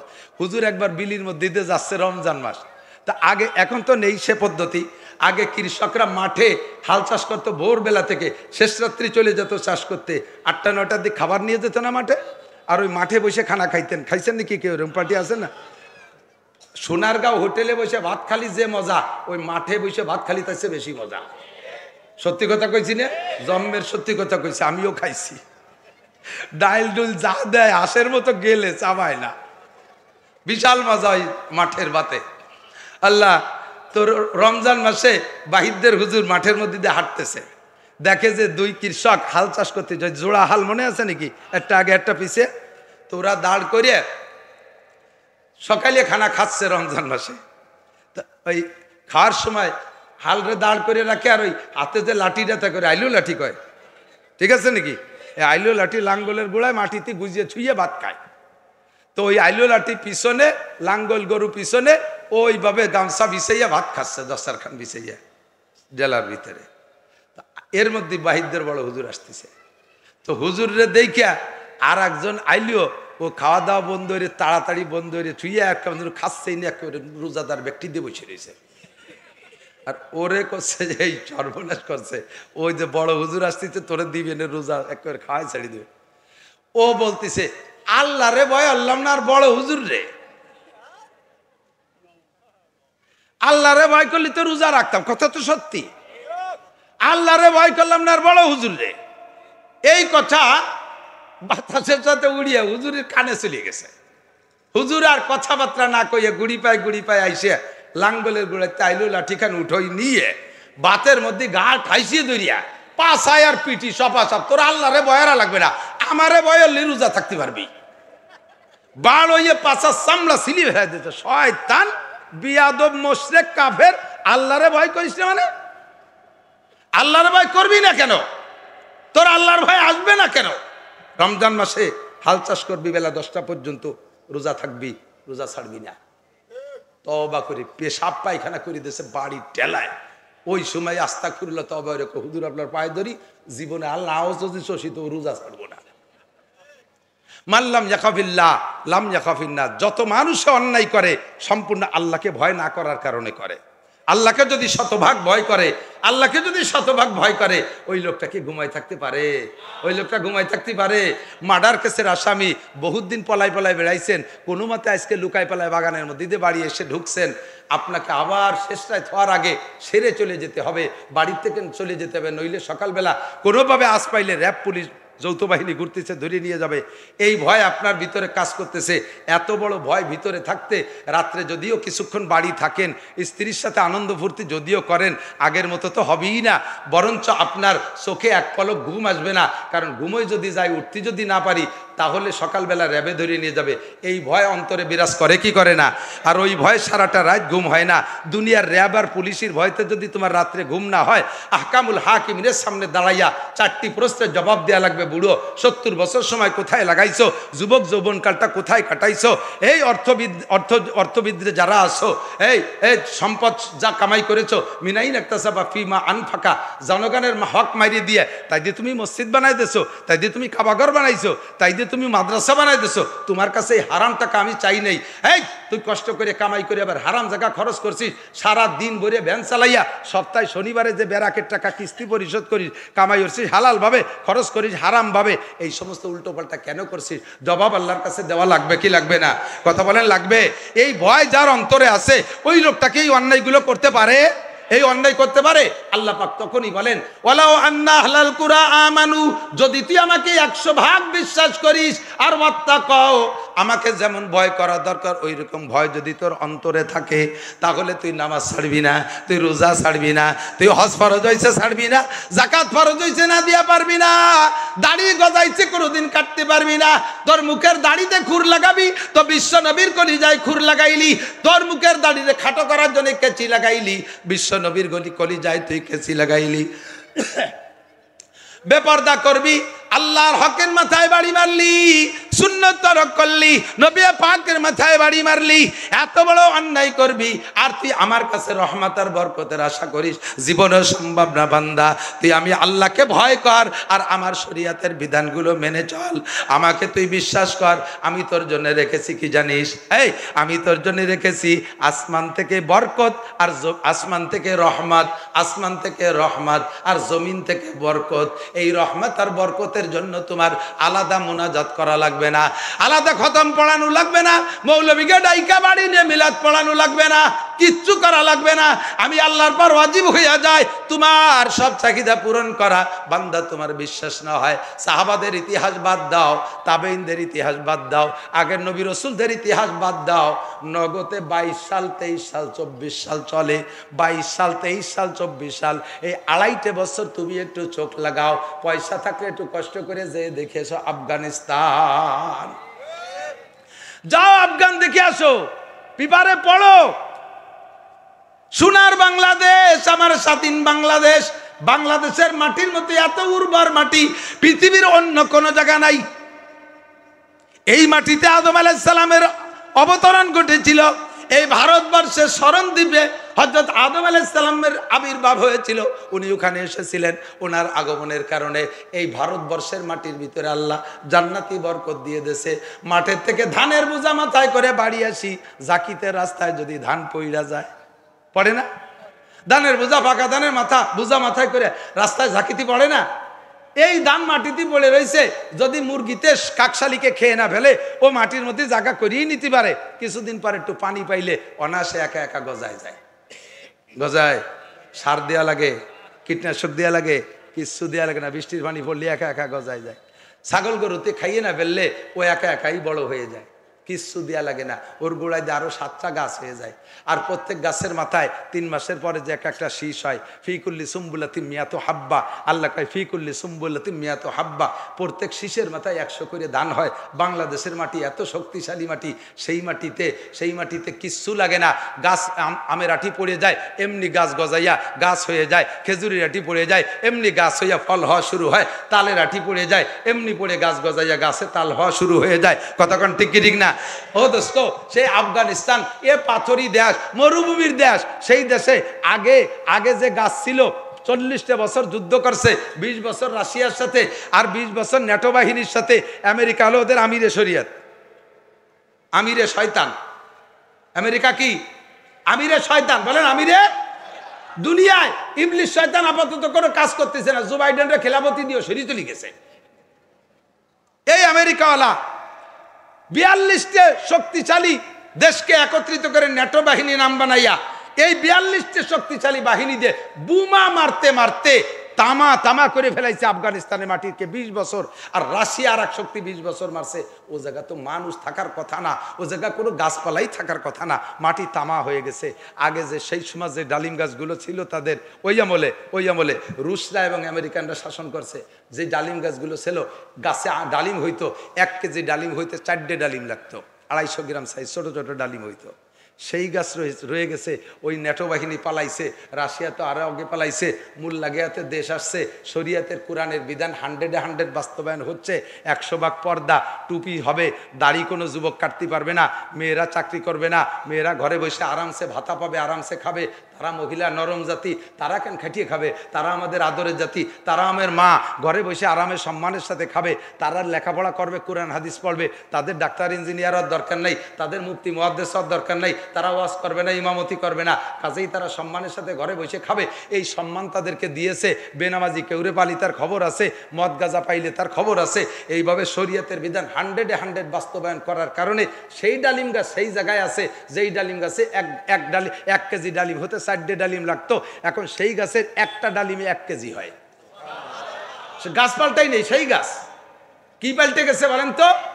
সংবিধান পাল্টে গেছে, মানব রচিত সংবিধানকে লাথি মাইরা কুরআনী সংবিধানকে বাস্তবায়ন করেছে আল্লাহ পাক রব্বুল আলামিন। আসমান থেকে রহমত, জমিন থেকে বরকত উগাই দিয়েছে। আসমান থেকে রহমতের দরজা, জমিন থেকে বরকতের দরজা।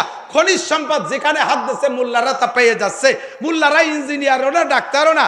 আমাদের দেশে কয় হুজুররা যদি ক্ষমতা পায় চালাবে কিভাবে, উনি হচ্ছে ডিসিও আর বুদ্ধি নাই, ওসিও আর বুদ্ধি নাই, উনি বিসিএস ক্যাডার না। ওই মোল্লাকে কাছে শুনিয়ে আসো, ইংরেজিতে তারা আলিফও জানে না। বিশ্বের ভিতরে সবচাইতে সুন্দর চালাইতেছে। মাত্র 2 বছরে তাদের রেমিটেন্সের দাম হয়েছে বিশ্বের ভিতরে রোল নাম্বার 3। আমেরিকার ডলারের চাইতে সে মোল্লাকে টাকার দাম বেশি হয়ে গেছে।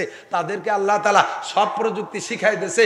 কত মাইল সুড়ঙ্গ রাস্তা, পাহাড়ের ভিতর দিয়ে সুড়ঙ্গ করে রাস্তা করেছে, যা আমেরিকানরাও করে যেতে পারে নাই, ওই রাশিয়াওয়ালারা করে যেতে পারে নাই। সেই মরুভূমির ভিতরে মোল্লারা খাল কাটিয়া বিশাল খালেরটা বানায় ফেলে।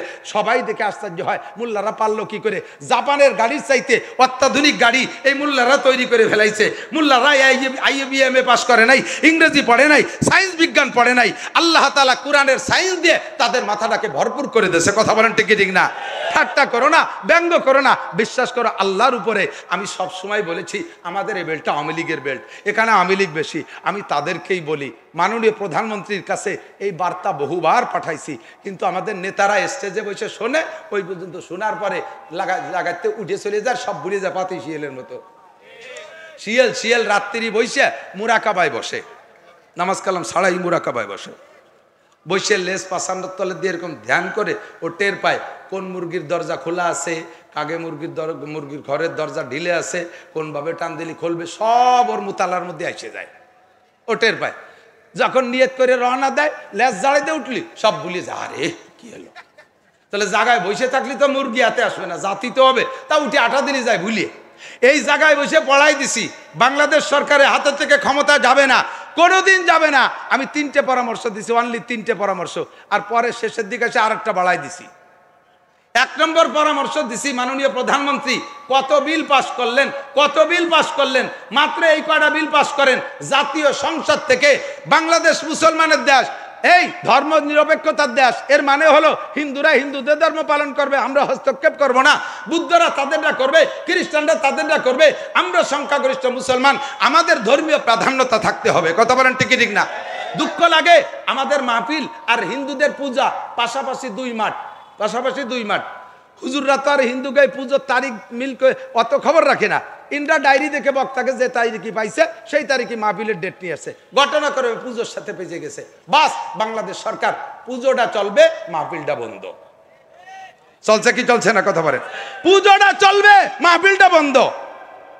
পুজোর ভিতরে কোনো দিক নির্দেশনা নাই, কি বলবা না বলবা আমাদের বলে দেওয়া হয়, এটা বলতে হবে। বাহারহাল সবকিছু মিলে আমি বলেছি ধর্ম নিরপেক্ষ, যার যার ধর্ম সেই সে পালন করবে। তবে 3টে কথাকে বাস্তবায়ন করে দেন জাতীয় সংসদ থেকে। 1 নম্বরে নামাজ বাধ্যতামূলক, মুসলমানের সাবালিক সন্তান পড়তেই হবে। একমত? ভুল কইছি? ভুল কইছি? হিন্দুরা আমার সাথে একমত। জি, আপনাদের ইবাদত আপনারা করেন, আপনাদের ইবাদত আপনারা করেন। কয় যে হুজুর এই নামাজে সংসদ থেকে পাস করতে হবে, এটা আপনারা ওয়াজ করে বুঝাই দেন। আরে মিয়া, আমরা তো ওয়াজ জীবন ভরে করতেছি, এত শোনে না। এর পিছনে লাগবে কিছু লাঠি। কি লাগবে? ওই বাহিদদের হুজুর সে আইলেও লাঠি লাগবে। কতক্ষণ না কা আইলেও লাঠি সাথে না গেলি খালি আল্লাহর ভয়তে রোজা রাখে না, দুলাইও লাগে। মাঝে মাঝে কই, গত 2 বছর আগে এই দক্ষিণবঙ্গে একটা পানির জোয়ার আসছিল, তা আমরা তো মধুমতির পাড়ে, আমাদের নদীতে বেশ জোয়ার হয়েছে। ওই জোয়ারে আল্লাহু আকবার কুমির উঠে আসছে এই দিক। তো যত দূর মধুমতি নদী, পানি তো মিঠা, নদীর 2 পাড়ে যত মহিলারা সবাই নদীতে গোসল করে, আর নদীতে গোসল করে ওই জায়গাতে কাপড় টাপুর পাল্টায় বাড়ি যায়। কত ওয়াজ করছি, মহিলাকে মোটে নদীর থেকে ফিরেতে পারি না, কোনোভাবেই নদীর থেকে উঠতে পারি না। হঠাৎ করে আমার মাদ্রাসার ছেলেরাও নদীতে গোসল করে, আমার মধুমতিতে, ওইনে ঘাট পাকা করা। হঠাৎ করে এই 2 বছর আগে 3টে কুমির এসে আমার মাদ্রাসার সামনে ভেসে পড়ছে। কুমির কুমির, আরে বাবা, সে মহিলারা কাপড় চুপড় বেলায় ধুয়ে দৌড়, 3 মাসের মধ্যে আর নদীর কাছে আসে নাই। এটাই বলতে চাই, জীবন ভরিয়ে নদীতে আসা ঠেকানোর জন্য ওয়াজ করছি, ঠেকাতে পারি নেই, কুমিরই ঠেয়ে ফেলাইছে। কাজেই আমাদের ওয়াজের সাথে সাথে কিছু সরকারি কুমির লাগবে, কিছু সরকারি কুমির লাগবে। পুলিশে যাবারে করোনার বাহানা দিয়া সারা বাংলাদেশের মসজিদগুলো খালি করে দিয়েছেন। কিয়ামতের ময়দানে আল্লাহর কাছে জবাব দেওয়া লাগবে। আল্লাহ বলবে, তুমি করোনা পরবর্তীতে মসজিদগুলো ভরিয়ে দিলে না কেন? কালে এটা কি সম্ভব? কে কোন জায়গা পড়ে না পড়ে তাই না তাই, আমি কিভাবে এত মানুষের মসজিদে ডেকে আনবো? আল্লাহ কাছে যে খালি করতে পারে সে ভর্তিও পারে, যে খালি করতে পারে ভর্তিও পারে। পুলিশ দিয়ে তুমি সব মসজিদগুলো খালি করে দিলে, সেই পুলিশ দিয়ে কেন মসজিদগুলো ভরিয়ে দিলে না? জবাব দেওয়া লাগবে কি লাগবে না? লাগবে কি লাগবে না? খালি করা যত সহজ, বড়া অত কঠিন না। খালি করা যত কঠিন, বড়া অত কঠিন না। শুধুমাত্র 3-4-5টা পোলা পান্ডে নামাজের সময় দেখতেছে যে বাইরে বসে গাঁজা খাচ্ছে অথবা মোবাইলে গেম খেলতেছে, ওদিকে মসজিদে নামাজ হচ্ছে। ওই 3 ভাষায় তুলে 3 বাড়ি দিয়ে ফেসবুকে ছেড়িয়ে দেবে। আর জিন্দেগিতে নামাজের সময় ফেসবুকে খেলবে না, ঠিক না? উরি বাবা, লাগছে ধুমসা লাগা হাসি নিয়ে নামাজের পিছনে লাগছে। সারা বাংলাদেশ আল্লাহর রহমতে পক্ষে এসে যেত, পক্ষে এসে যেত। আর নামাজটা যদি এভাবে সরকার আদায় করে নিত, সুদ বন্ধ হতো, ঘুষ বন্ধ হতো, যেটা আল্লাহর ওয়াদা। আল্লাহ পাক বলেন, ইন্নাস সালাতা তানহা আনিল ফাহশাই ওয়াল মুনকার ওয়ালা যিকরুল্লাহি আকবার। একমাত্র নামাজ এমন একটা তাবিজ, যেই তাবিজ দেয় সকল রোগ থেকে সুস্থ করে দেয়। এই জন্য বলছি নামাজের বিলটা জাতীয় সংসদ থেকে পাস বিগত কেউ করে নাই। বিএনপির আমলেতে বলতে বলতে আসছি, তারাও শোনে নাই। পরবর্তীতে আমলিগও 16 বছর শুনল না।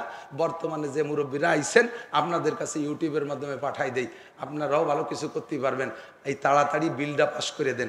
কত বিল পাস করতেছেন, কত বৈষম্য দূর করতেছেন, কাজেই একটা বৈষম্য দূর করে দেন। নামাজের বিল পাস করলে আপনারা একমত কারা কারা? মন থেকে, মন থেকে, মন থেকে উঠাইছেন? মন থেকে। যদি সরকার বিল পাস নাও করে, আপনারা হাত জায়গায় সমর্থন করার কারণে সারা বাংলাদেশের 18 কোটি মানুষ নামাজ পড়লে যেই নেকি হবে, এ আপনারা পেয়ে যাবেন ইনশাআল্লাহ। আল্লাহ তাআলা কবুল করুন। 2 নম্বর দাবি করছিলাম সরকারের কাছে, পর্দাটারে বিল আকারে পাস করে দেন। পর্দা হোক, পর্দা হোক। আমরাও পর্দা রস করিতে পারতেছি না। আমরা এদিকে পর্দার ভিতরে আটকাই, ওদিকে আরেক দল পর্দা ফাটায়, সে পর্দায় ব্রিজ দিয়ে দিছে। আমরা পর্দা খাল কাটি আর ওদিকে পর্দা বিড়ি। কিভাবে আমরা পর্দা করাবো? লাগবে এ জায়গা লাঠি। কি পর্দা দিয়ে কি করতে হবে? তাহলে পর্দা করলে তো মেয়ে ছেলেরা চাকরি করতে পারবে না। হ্যাঁ, কে বলছে চাকরি করতে পারবে না? পর্দা করলে মেয়েরা স্কুল কলেজে পড়তে পারবে না? বলছে কে? সিস্টেম শিখাই দেই, প্রাইমারি সেক্টর পর্যন্ত সহশিক্ষা থাকবে, নাবালেগ থাকে, ওরা একসাথে পড়বে। হাই সেক্টরে চলে গেলে মেয়েদের হাই স্কুল আলাদা, ছেলেদের হাই স্কুল আলাদা। অসুবিধা আছে? প্রেম প্রীতি চলবে না। মেয়েদের টিচার হবে মহিলা, মেয়েদের টিচার হবে মহিলা, আর ছেলেদের টিচার হবে পুরুষ। ছেলেদের ভিতরে মেয়ে শিক্ষক, ছেলেদের ভিতরে মেয়ে শিক্ষিকা থাকবে না, মেয়েদের ভিতরে পুরুষ শিক্ষক থাকবে না। প্রত্যেকে আলাদা আলাদা পড়বে। গার্মেন্টস ভাগ করে দেন, মেয়েদের গার্মেন্টস আলাদা, পুরুষদের গার্মেন্টস আলাদা। পুলিশ ভাগ করে দেন, পুরুষ পুলিশ থাকবে এক বেরাকে, মহিলা পুলিশ থাকবে আলাদা আলাদা বেরাকে। প্রমাণ যদি পাইতে চান, যারা সৌদি থাকেন তারা একটু সাক্ষী দেন, সৌদি যারা থাকেন তারা সাক্ষী দেন। আমি হেরেমের মধ্যে পুলিশ দেখছি, প্রথম চিনতে পারি না। বিদেশি মহিলারা তো বোরকা পরি করে হজে গেছে, কিন্তু এই বোরকা আর সেই বোরকা এক না। এই কিছু মহিলা দেখি হাতের বাইরের হাত টান করলে 2 পাশে আরো 1 হাত করে বেশি হবে কাপড়, এত ঢিল। এই বোরকার মধ্যে মানুষ আছে না খালি বোরকা এটি বেরোচ্ছে তা বোঝা যায় না। বোরকার উপরে এখানে মনোগ্রাম, খেজুর গাছের তরবারি। আমি প্রথম বুঝতে না পারি, আমার মোয়াল্লেমকে বলে, এরা কারা? কার জানেন না? এটা তো মহিলা পুলিশ, হেরেমের মধ্যে ডিউটি করতেছে মহিলা সেক্টরে। মহিলারা যেখানে নামাজ পড়ে ওখান থেকে ডিউটি। হাজি সাহেবরা থাকলে বলেন, সত্যি কথা বলছি না না বলছি? দেখছেন কি দেখেন নাই? একটা পুরুষ, একটা মহিলা পুলিশের ড্রাইভারও পুরুষ না, মহিলা পুলিশের গাড়িও চালাবে মহিলা পুলিশ।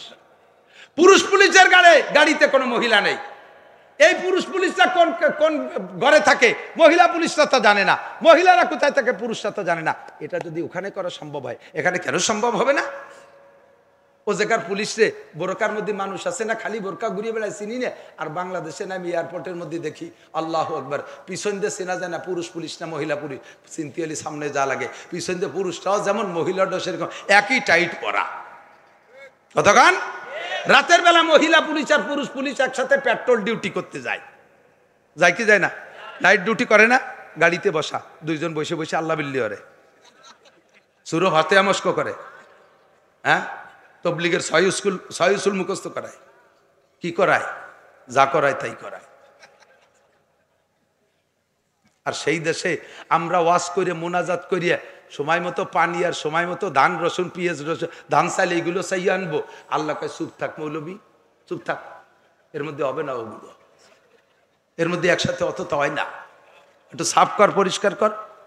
হাই স্কুলের মেয়েরা আলাদা পড়বে, ছেলেরা আলাদা পড়বে, আলিয়া মাদ্রাসায় ছেলেরা আলাদা পড়বে, মেয়েরা আলাদা পড়বে, কলেজ বিশ্ববিদ্যালয় আলাদা পড়বে। পর্দা করেন, ভাগ করে দেন। আর যত পার্ক আছে সমস্ত পার্কে নামায় দেন পুলিশ, ওই জোড়া ভাঙ্গে দিক, দুই দুইটা বসে তসবি টেপবে, আর সেই দেশের রহমত আর বরকত নাজিল হবে। হতেই পারে না, ওই পার্ক খালি করতে হবে।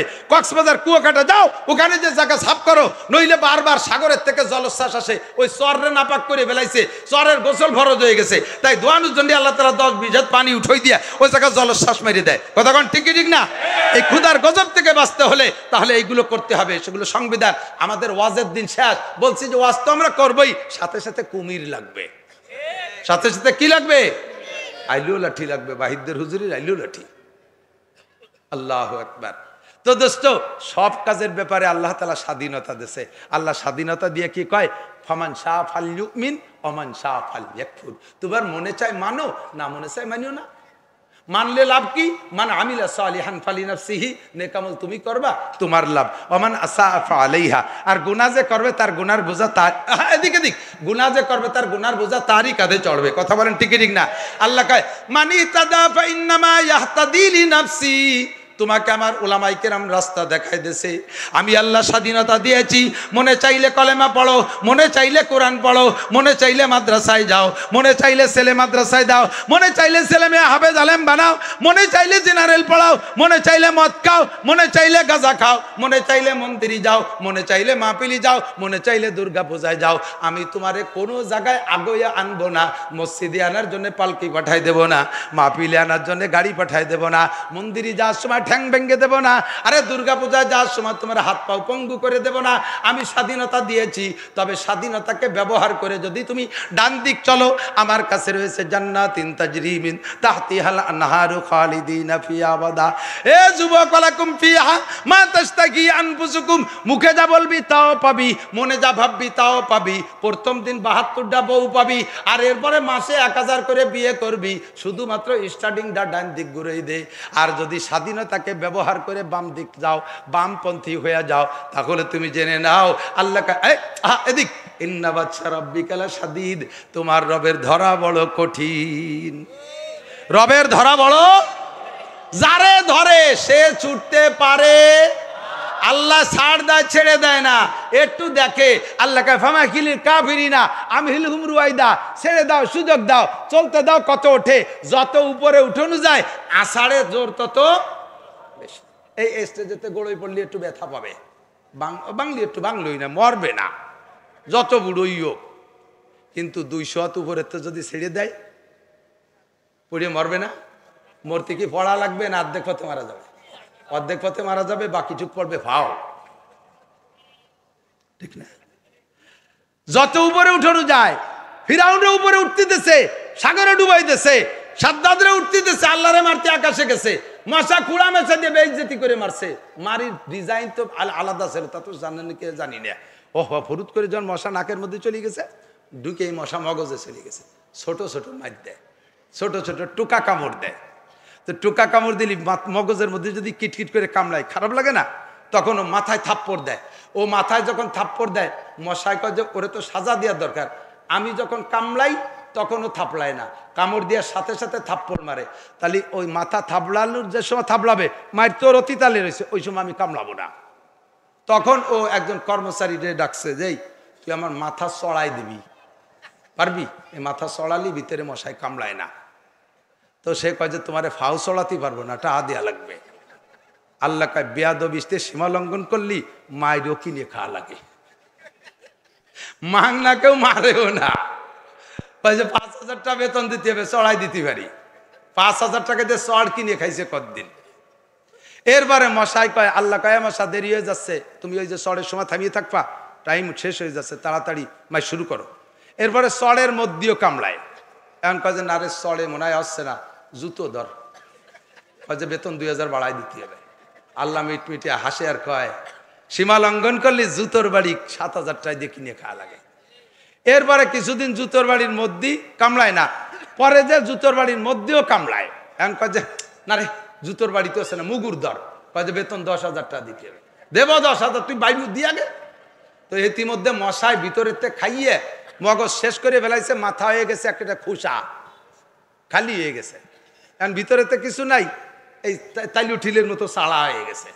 ও কর্মচারী যে মুগুর দিয়ে বাড়ি দিয়েছে, টাস করে মাথাটা ফাটিয়ে গেছে। খোলা মশা বুড়ো আঙ্গুল দেখাতে দেখাতে চলে গেল। করলি না কিছু, করলি না কিছু। আল্লাহ যদি মারে এরমি মানে কোরআন শরীফে সানাস্তাদরিজুহুম মিন হাইসু লা ইয়ালামুন, উলামায়ে কেরাম বলেন সানাস্তাদরিজুহুম মিন হাইসু লা ইয়ালামুন। আমি যখন ধরি কোন দিক দিয়ে মারবো, ডাল ধরছিস একদিক, কোপ হবে আর এক দিক দিয়ে, ডাল ধরছিস একদিক, কোপ হবে আর এক দিক দিয়ে, মাছ পড়ছিস নাকে, করোনা ঢুকে যাবে পিছন দিয়ে। কতক্ষণ প্রথম কাজ যে মাছ ভর্তি হবে, পড়ছি একটা পর একটা হবে না, দুটিয়ে ভর্তি হবে, বললাম তাও পরে কাজ যে না এ করোনা খালি নাক দিয়ে মুখ দিয়ে ঢোকে না, ও ফুটো বা লিড হয়ে তাহলে কি হতে হবে, সারা গায়ে বোরকা ভর্তি হবে। আল্লাহ কয়, বললাম যে তোর বউডারে বোরকা ভরা, তাই ভরালি নে, এখন তোর বিটা মানুষ বোরকা ভরাই ছেড়ে দিলাম। আর প্যাকেট হয়ে থাকবে প্লাস্টিকের মধ্যেই, 2 দিন পর আম মজার মতো মজিয়ে যাবি। কি হয়েছে জানেন, করোনা কিচ্ছুই না, বুয়া মানে এমন করকা। সেই সময় তো ক্ষতি আছি আমি, এই বুয়া কইয়ে বাড়ি গেছি, সে সময় তো ইউটিউবে ছড়াই গেছে। আমার মা আমার কয়, মিয়া তুমি সারা দেশে করোনা, বিশ্বাস করে তুমি এইভাবে কইতেছো, কোন সময় হাসিলে তোমার অ্যারেস্ট করবে না। আমি যে অ্যারেস্ট করে জেলে যাবো, আর কোনো আকাম তো করিনি, এক করোনার বিরোধিতা করি, এক কিচ্ছুই না। সারা স্কুল কলেজ সব বন্ধ করে দিছে, আমাদের মাদ্রাসাগুলো খোলা রাখছিলাম। মাদ্রাসায় জায়গা কম, ছাত্র বেশি, আর ওই সময় ছাত্র আরো বেড়ে গেছে। তার কারণ হলো যে স্কুল প্রাইমারিটারি তো সব বন্ধ, পোলাপান বাড়ি থাইয়ে মা বাপরে জ্বালাই খাচ্ছে, মার ফান্ড ফোন সব শেষ, বাপের পকেট ছিঁড়ে ফেলাই দিচ্ছে। তাই ঠেয়ে কয় দেখদি মাদ্রাসা খোলা আছে নাকি, ইজালে তো পয়সা করে রাখতে পারলাম না, মাটা আদাও মামা খাবো, আব্বাটা আদাও নানা খাবো, বড় মামা খাবো, ছোট মামার গোষ্ঠী চাপ, টাকা জ্বালায় আর চৈচতিটা বেরিয়ে মাদ্রাসায় দিয়েছে, মাদ্রাসাগুলো খোলা, ওদিকে মাদ্রাসায় জায়গা কম, ছাত্র বেরিয়ে গেছে। শুয়াই ইলিশ পাইলিং ঠ্যাঙের মধ্যে পাও বড়ি দিয়ে কাট করে শোয়াইছি, একটা নাকের নিশেষ আর একটা নাক দিয়ে বিয়ে পিছন দিয়ে হারিয়ে গেছে। তবুও সারা বাংলাদেশে এক মৌলবীরও করোনা হয়নি, একটা আলেমেরও করোনা হয়নি আল্লাহর রহমতে। এ করোনা আগেও ভুয়ো, এখনো ভুয়ো। এই চোখে আঙ্গুল দিয়া আমাদের বলদ পাইয়া ওই পশ্চিমে শয়তানরা পিপি বেঁচে গেছে, মাছ বেঁচে গেছে, আর টিকা বেঁচে গেছে, কোটি কোটি টাকা কামাই করে সেই টাকা দিয়ে অস্ত্র বানাইয়া ফিলিস্তিন গাজার মুসলমানকে মারতেছে। কতক্ষণ একটু তলের ভাত নুন দিয়ে খাও না, আল্লাহু আকবার, সম্পূর্ণ ফাজলামি আর ধোঁকাবাজি করে গেছে। কতক্ষণ ঠিকই ঠিক না, সাবধান সতর্ক থাকবেন। আমরা ইয়াকিন করি আমাদের বাঁচায় কে, আল্লাহ বাঁচায়, মারে কে, আল্লাহ মারে, খাওয়ায় আল্লাহ, পড়ায় আল্লাহ, সর্বময় ক্ষমতার মালিক কে, আল্লাহ। সানাস্তাদরিজুহুম মিন হাইসু লা ইয়ালামুন। এদিক তাকান, শেষে কি হয়েছে জানেন, ইদানিং শুনতেছি, সত্য মিথ্যা জানি না, আমি সংবাদেও দেখছি, পেপারও দেখছি, বড় বড় বিজ্ঞ মানুষের কাছ থেকে শুনতেছি, ইদানিং এই নিচ দিয়ে বিশেষ করে নাভির থেকে নিয়ে নিচের দিক প্রচুর মানে চুলকানি দাউদ হচ্ছে, খুব বেশি, খুব চর্মরোগ হচ্ছে। এখন কয় টিকা যারা নেছে তাকে এইগুলো হচ্ছে।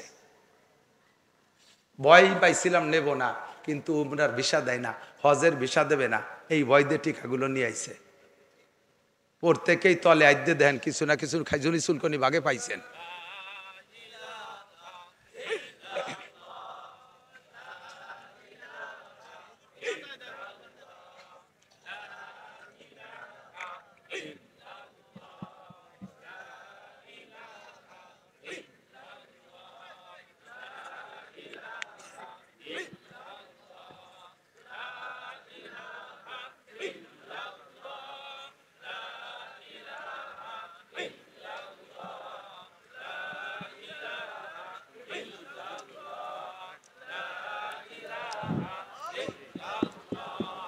আল্লাহ, তো আল্লাহ যদি মায়ের শুরু করে কোনো ঢালে ঠেকাতে পারে, তার ফাঁকে লক্ষ লক্ষ কোটি মানুষ মরছে কি মরে নাই, ওই ভয় দিয়েই মেরে ফেলাই দিছে, ভয় দিয়েই মেরে ফেলাইছে।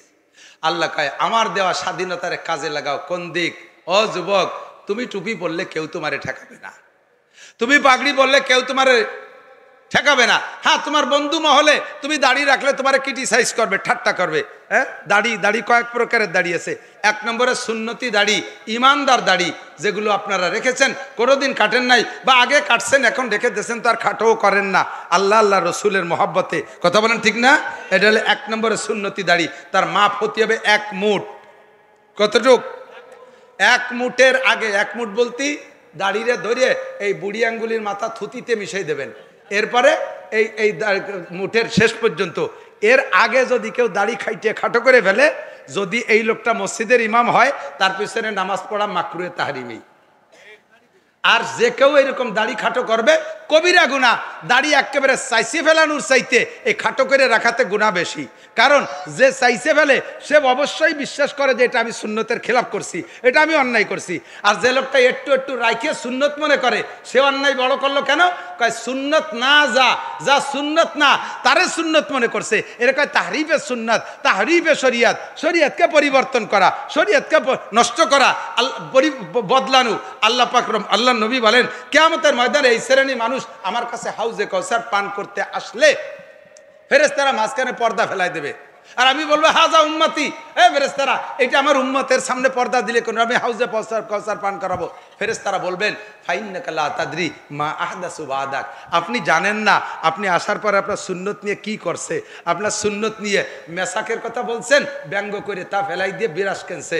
আপনি পায়জামার কথা বলছেন, তা বাদ দিয়ে টাইট ফাঁসা বাইরনু প্যান্ট পরছে। আপনি দাড়ির কথা কইছেন, তা কাটিয়ে বগলে সাইজ একটু খাইজনি দাড়ি বানাইছে। পিঁয়াজের ভাষার দাড়ি আর ওর দাড়ি একই সমান ছিল, এইভাবে উল্টো পাল্টা বাঁধাইছে। আপনি যা কইছেন সব জায়গা পাল্টাপাল্টি করে ফেলাইছে। হুজুর কয়, সহকান সহকান সহকান, সর দুরহা ভাগ কপাল পোড়া, আমার সুন্নতের ভিতরে পরিবর্তন করছিস। এই তোরে সুন্নতের এই মাপ কাঠি দিয়ে দিয়েছে কেনা? কয় 40 হাত দড়ির থেকে দাড়ি মনে হলি তার নাম দাড়ি। তাহলে তো ওই যে ইউক্রেনের প্রেসিডেন্ট জেলেনস্কিও দাড়ি রাখছে, দেখি তোর দাড়ি, জেলেনস্কির দাড়ি বগল এসছে একটু ছোট, একটু এটি কয় কোন তোর দাড়ি? আল্লাহ স্বাধীনতাকে ব্যবহার করব কোন দিক দিয়ে? আল্লাহ পাক বলেন, মান আমিলা সালিহান ফালিনাফসিহি, নেকামল করব তোমার করবা তোমার লাভ, ওমান আসাফা আলাইহা, নামাজ পড়বা তোমার লাভ, রোজা রাখবা তোমার লাভ। কথা কন না কেন?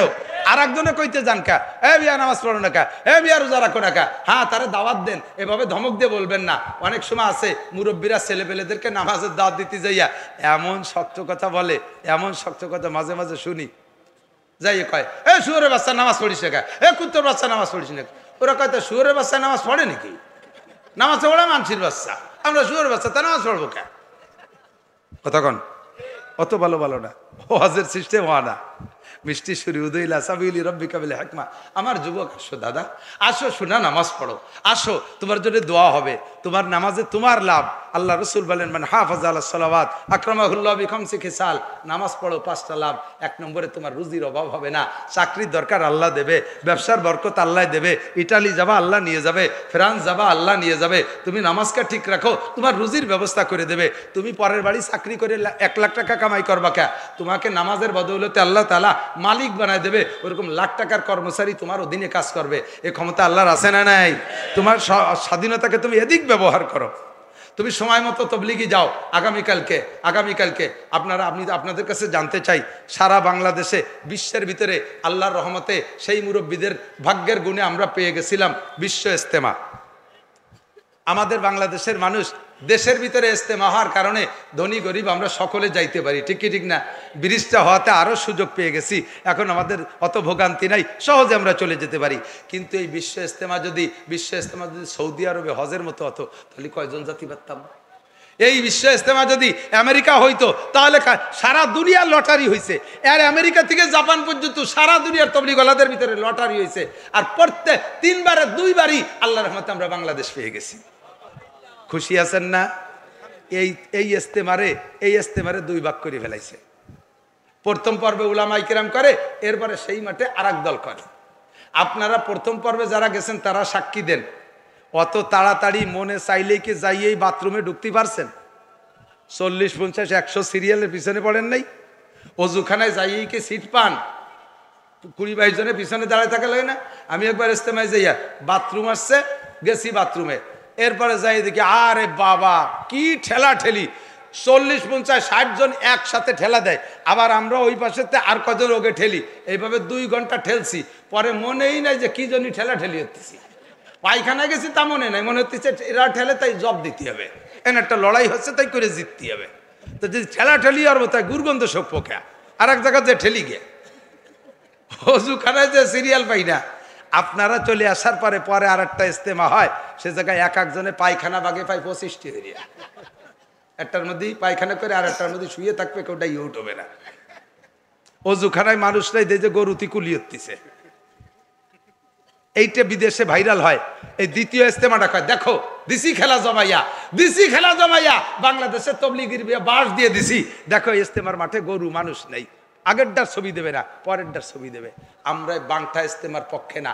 ইস্তেমা বাংলার জমিনে আলেমদের তত্ত্বাবধানে একটাই হবে। একমত কারা কারা?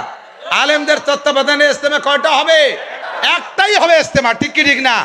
এই উপলক্ষে আগামীকালকে সোহরাওয়ার্দী উদ্যানে উলামায়ে কেরামদের ইস্তেমা হবে, উলামায়ে কেরামদের একটা মহাসম্মেলন। আমরা ওখান থেকে তত্ত্বাবধায়ক সরকারের কাছে, অন্তর্বর্তীকালীন সরকারের স্বরাষ্ট্র উপদেষ্টার কাছে প্রস্তাব পাঠাবো। আমরা খুচরো ইস্তেমার পক্ষে না, আমরা সম্মিলিত ইস্তেমা একটাই করব। এবং দাওয়াত ও তবলিগের কার্যক্রমটা অরাজনৈতিক, এর সাথে রাজনৈতিক কোনো সম্পর্ক নেই। আমরা এখানে থেকে অরাজনৈতিকভাবে এটা চালাবো। সরকারের আমাদের সাথে এখানে কোনো হস্তক্ষেপ চলবে না। এখানে সরকারি এ দল ও দল আইসা একদল লবিং করে নেতাকে কাছে নিয়ে যে প্রভাব খাটাইয়া আলেম উলামারে মারিয়ে মারিয়ে জায়গায় আরামসে বসে থাকবে, এই সমস্তগুলো চলবে না। এই কাজ চালাবে আলেমরা ইস্তেমা পরিচালনা করবে। সরকার এখানে হস্তক্ষেপ কিছুই করবে না। এতটুকু করবে, আমরা র্যাব চাইবো, সহযোগিতায় দেবেন। আমরা পুলিশ চাবো, নিরাপত্তার জন্য দেবেন। আমরা আর্মি চাবো, নিরাপত্তার জন্য দেবেন। আমাদের এখানে নেটওয়ার্ক বেশি দেবেন, আমাদের এখানে এইগুলো করে দেবেন। আপনারা সরকার আমাদের জাতীয় জনগণের নেতা, আমাদের জনগণের ধর্মীয় দৃষ্টিকোণ থেকে এইটি আমাদের দাবি, এই খেদমত করবেন। বাকি ইস্তেমা কবে হবে এটা আমরা বুঝবো, পরিচালনা কারা করবে এটা আমরা করব। আপনারা হস্তক্ষেপ করবেন না। কথা বলেন ঠিক ঠিক না? আপনারা আওয়ামী লীগ হস্তক্ষেপ করেন, বিএনপির উপরে করেন, জামাত জাতীয় পার্টির করেন, অন্য সব রাজনৈতিক দলের উপরে করেন, দাওয়াত ও তবলিগের উপরে হস্তক্ষেপ করেন না। এটাকে তার স্বাধীনভাবে কাজ চালাইতে দেন। ইনশাআল্লাহ দুনিয়া জুড়ে, সারা দুনিয়া জুড়ে তবলিগের কাজের ওসিলায় এখন বর্তমানে প্রত্যেক একদিন দাওয়াত ও তবলিগের মেহনতে 1000 করে অমুসলমান নতুন করে কলেমা পড়ে মুসলমান হচ্ছে। 1000 করে মুসলমান হচ্ছে। এবং আমরা জাতিগত মুসলমান যারা, আমরা অত ভালো মুসলমান না, কারণ বাপদাদার পৈতৃক সম্পত্তি পাইছি, নামাজ না পড়লেও গরুর গোস্ত না দিয়ে পারতেছে না। ওই কুরবানির ঈদের নামাজ যদি নাও পড়ি তবুও গরুর গোশ খাতি পারবো। এই জন্য আমাকে অনিয়ত চিনতে না। কিন্তু যারা অমুসলমান থেকে মুসলমান হচ্ছে, আল্লাহর রহমতে তারা খুব পাক্কা মুসলমান, তারা শরীয়তকে পুঙ্খানুপুঙ্খভাবে পালন করতেছে, তাদের সন্তানরা আলেম হচ্ছে। আমেরিকা, ইটালি, অস্ট্রেলিয়া, ফ্রান্স, সে জায়গায় হাজার হাজার মাদ্রাসা হচ্ছে, আলেম হচ্ছে। আপনাদের এই মাদ্রাসা আল্লাহর রহমত, আল্লাহর নিয়ামত। আপনাদের এলাকার মানুষ পয়সাওয়ালা মানুষ, আশেপাশে বিভিন্ন বড় বড় দেশে আপনাদের এলাকার ছেলেপেলেরাই থাকে, ছেলেরা চাকরি করে টাকা পাঠাচ্ছে, আব্বারা সেই টাকা দিয়ে বড় বড় বিল্ডিং করতেছেন, বড় বড় মাছ শাক কিনে খাচ্ছেন, জায়গা জমি রাখতেছেন।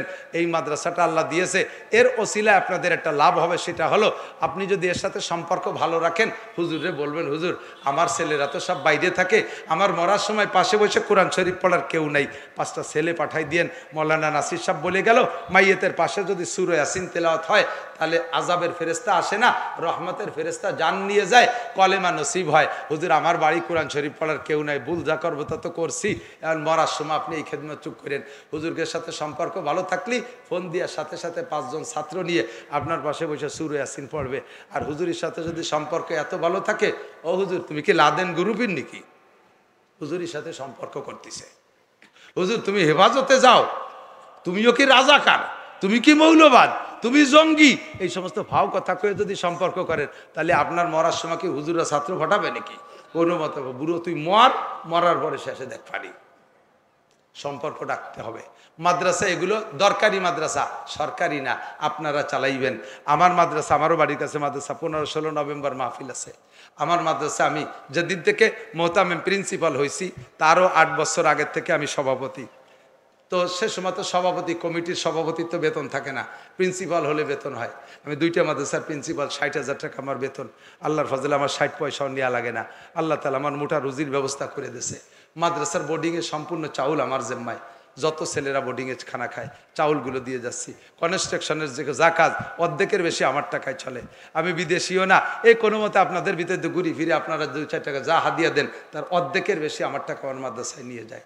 আপনাদের সুন্দর মাদ্রাসা, প্রথম মনে কি এইটি নির্গরটা আসছে নাকি আগে এনে মসজিদ না, এই গতবারও আসছিলাম নাকি, গত বছর আসছিলাম, হ্যাঁ মনে পড়তেছে।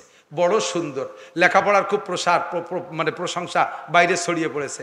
এই মাদ্রাসার পক্ষে থাকবেন তো ইনশাআল্লাহ? থাকবেন তো ইনশাআল্লাহ? একটু আল্লাহকে হাত দেখাবেন, বেয়াদবি মাফ করবেন। আল্লাহ এই হাতগুলোকে মাদ্রাসার জন্য কবুল করে নাও, আনসার সাহাবাদের সাথে কবুল করে নাও, বদরি সৈনিকদের সাথে জান্নাতি করে দিও, কিয়ামতে নবী পাকের সাথে মুসাফায় হাত মিলাইয়া দিও। আল্লাহ জীবদ্দশায় একবার হলেও কাবার গায়ে রসুলের রওজায় হাত দেওয়ার তৌফিক দান করো, বলেন আমিন।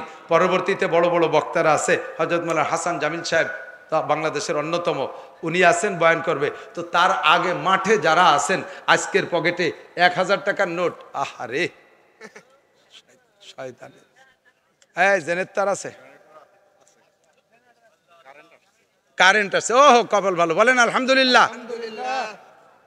এই ছাত্ররা কেউ উঠবে না, কালেকশনের নাম শুনলি সবচেয়ে আগে ওই মাঠেতে হুজুররা ওঠে, কারণ হুজুররা জানে যে আমরা জীবন ভরে খয়রাত করে খাবো, দেবো না, তা বসে থাকবো কে, জোড়া পচানি দেবো কোনো মৌলবি খালি উঠলি আয়। বুঝছেন, কের পকেটে 1000 টাকার নোট আছে, 500 টাকার 1000, একটু আমারে দেখাইয়ে আবার পকেটে থুয়ে দেন, এই যে আনসি দেবো না, তাহলে বুঝবো যে আপনি কত বড় সখী। 2000, 5000, 10,000 এলাকার মানুষের টাকা আছে আমি জানি। আমার বিশ্বাস কমপক্ষে আজকের প্যান্ডেল, মাইক, লাইট, বক্তাদের হাদিয়া আপনারা এই জায়গাতেই দিয়ে যেতে পারেন, এই পয়সা আপনাদের কাছে আছে, এই এলাকার মানুষের পয়সা আছে। একটু যদি মাদ্রাসার পক্ষে হন বসে থাকবেন, আর মাদ্রাসার বিপক্ষে ইসরায়েল আর নেতানিয়াহুর পক্ষে যারা, তারা উঠে চলে যাবেন। আমি ডেকে ডেকে দেখাবো, ওই যে ইহুদি ইসরায়েলের পক্ষের লোক যায়, কেউ যাচ্ছে না, যদি যায় তারে দেখাবো। পেশা আসলে এত তাড়াতাড়ি বিছেন নষ্ট হবে না, ভয় নাই। তো মহব্বতের সাথে এই ভলেন্টিয়ার ছাত্ররা কই ভিতরে যাবে, আমি নাম ডেকে কালেকশন পারি ভালো বুঝি না, ও দিশে পাই না, এই জন্য দায়িত্ব নেই না। ফিল্ডে এতটুক খেদমত, মহব্বতের সাথে একটু পকেটে হাত দেন, 100, 200, 500, 1000 যার কাছে যেমন আছে। ছাত্ররা কই, ভলেন্টিয়ার ছাত্ররা। আর যদি কেউ বলেন যে হুজুর আমি ইনশাল্লাহ 10,000, 20,000 টাকা দেবো, আজকে না 2 দিন পরে দেবো, তাহলে একটু বলেন, আমি লেখাই দেই, হুজুরকে বলি। থাকলে কোনো আল্লাহর বান্দা বলতে পারেন।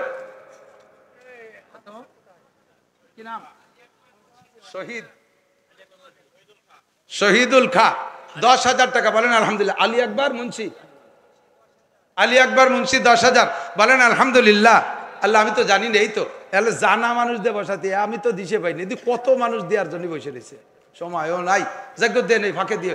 আল্লাহ হালাল ভাবে লাখ লাখ কোটি কোটি টাকার মালিক বানায় দাও। আলী আকবর সাহেব, শহীদুল ইসলাম সাহেবকে আল্লাহ বারবার মক্কা মদিনা জিয়ারত নসিব করো। বংশে যারা কবরে চলে গেছে জান্নাতি করে দাও, বলেন আমিন। নেক সন্তানের আব্বা বানায় দাও। আল্লাহ মুজাহিদিনদের সাথে জান্নাতি করে দিও। আর কোন আল্লাহর বান্দা 10,000, 20,000 যার যেমন তৌফিক আছে একটু বলেন, তাড়াতাড়ি বলে ফেলেন, আমি দোয়া করে দেই তাড়াতাড়ি। আমরা মুসাফির মানুষ, আমার দোয়া আমার জন্য কবুল না হলে আপনার জন্য কবুল হবে ইনশাআল্লাহ। আল্লাহ তাআলা সুস্থতার সাথে হায়াতে তয়বা দান করবে, রোগ ব্যাধি বালা মুসিবত থেকে হেফাজত করবে। আব্বা মা কবরে চলে গেছে, আপনার দিক তাকায় আছে, আমার জামাল, কামাল, আব্দুর রহমান, এরা আমার জন্য কি বকশেশ করে, কোনটা পেয়ে খুশি হয়ে দোয়া দেবে, আপনি ধনী হয়ে যাবেন। একটু বলেন আর কোন আল্লাহর বান্দা।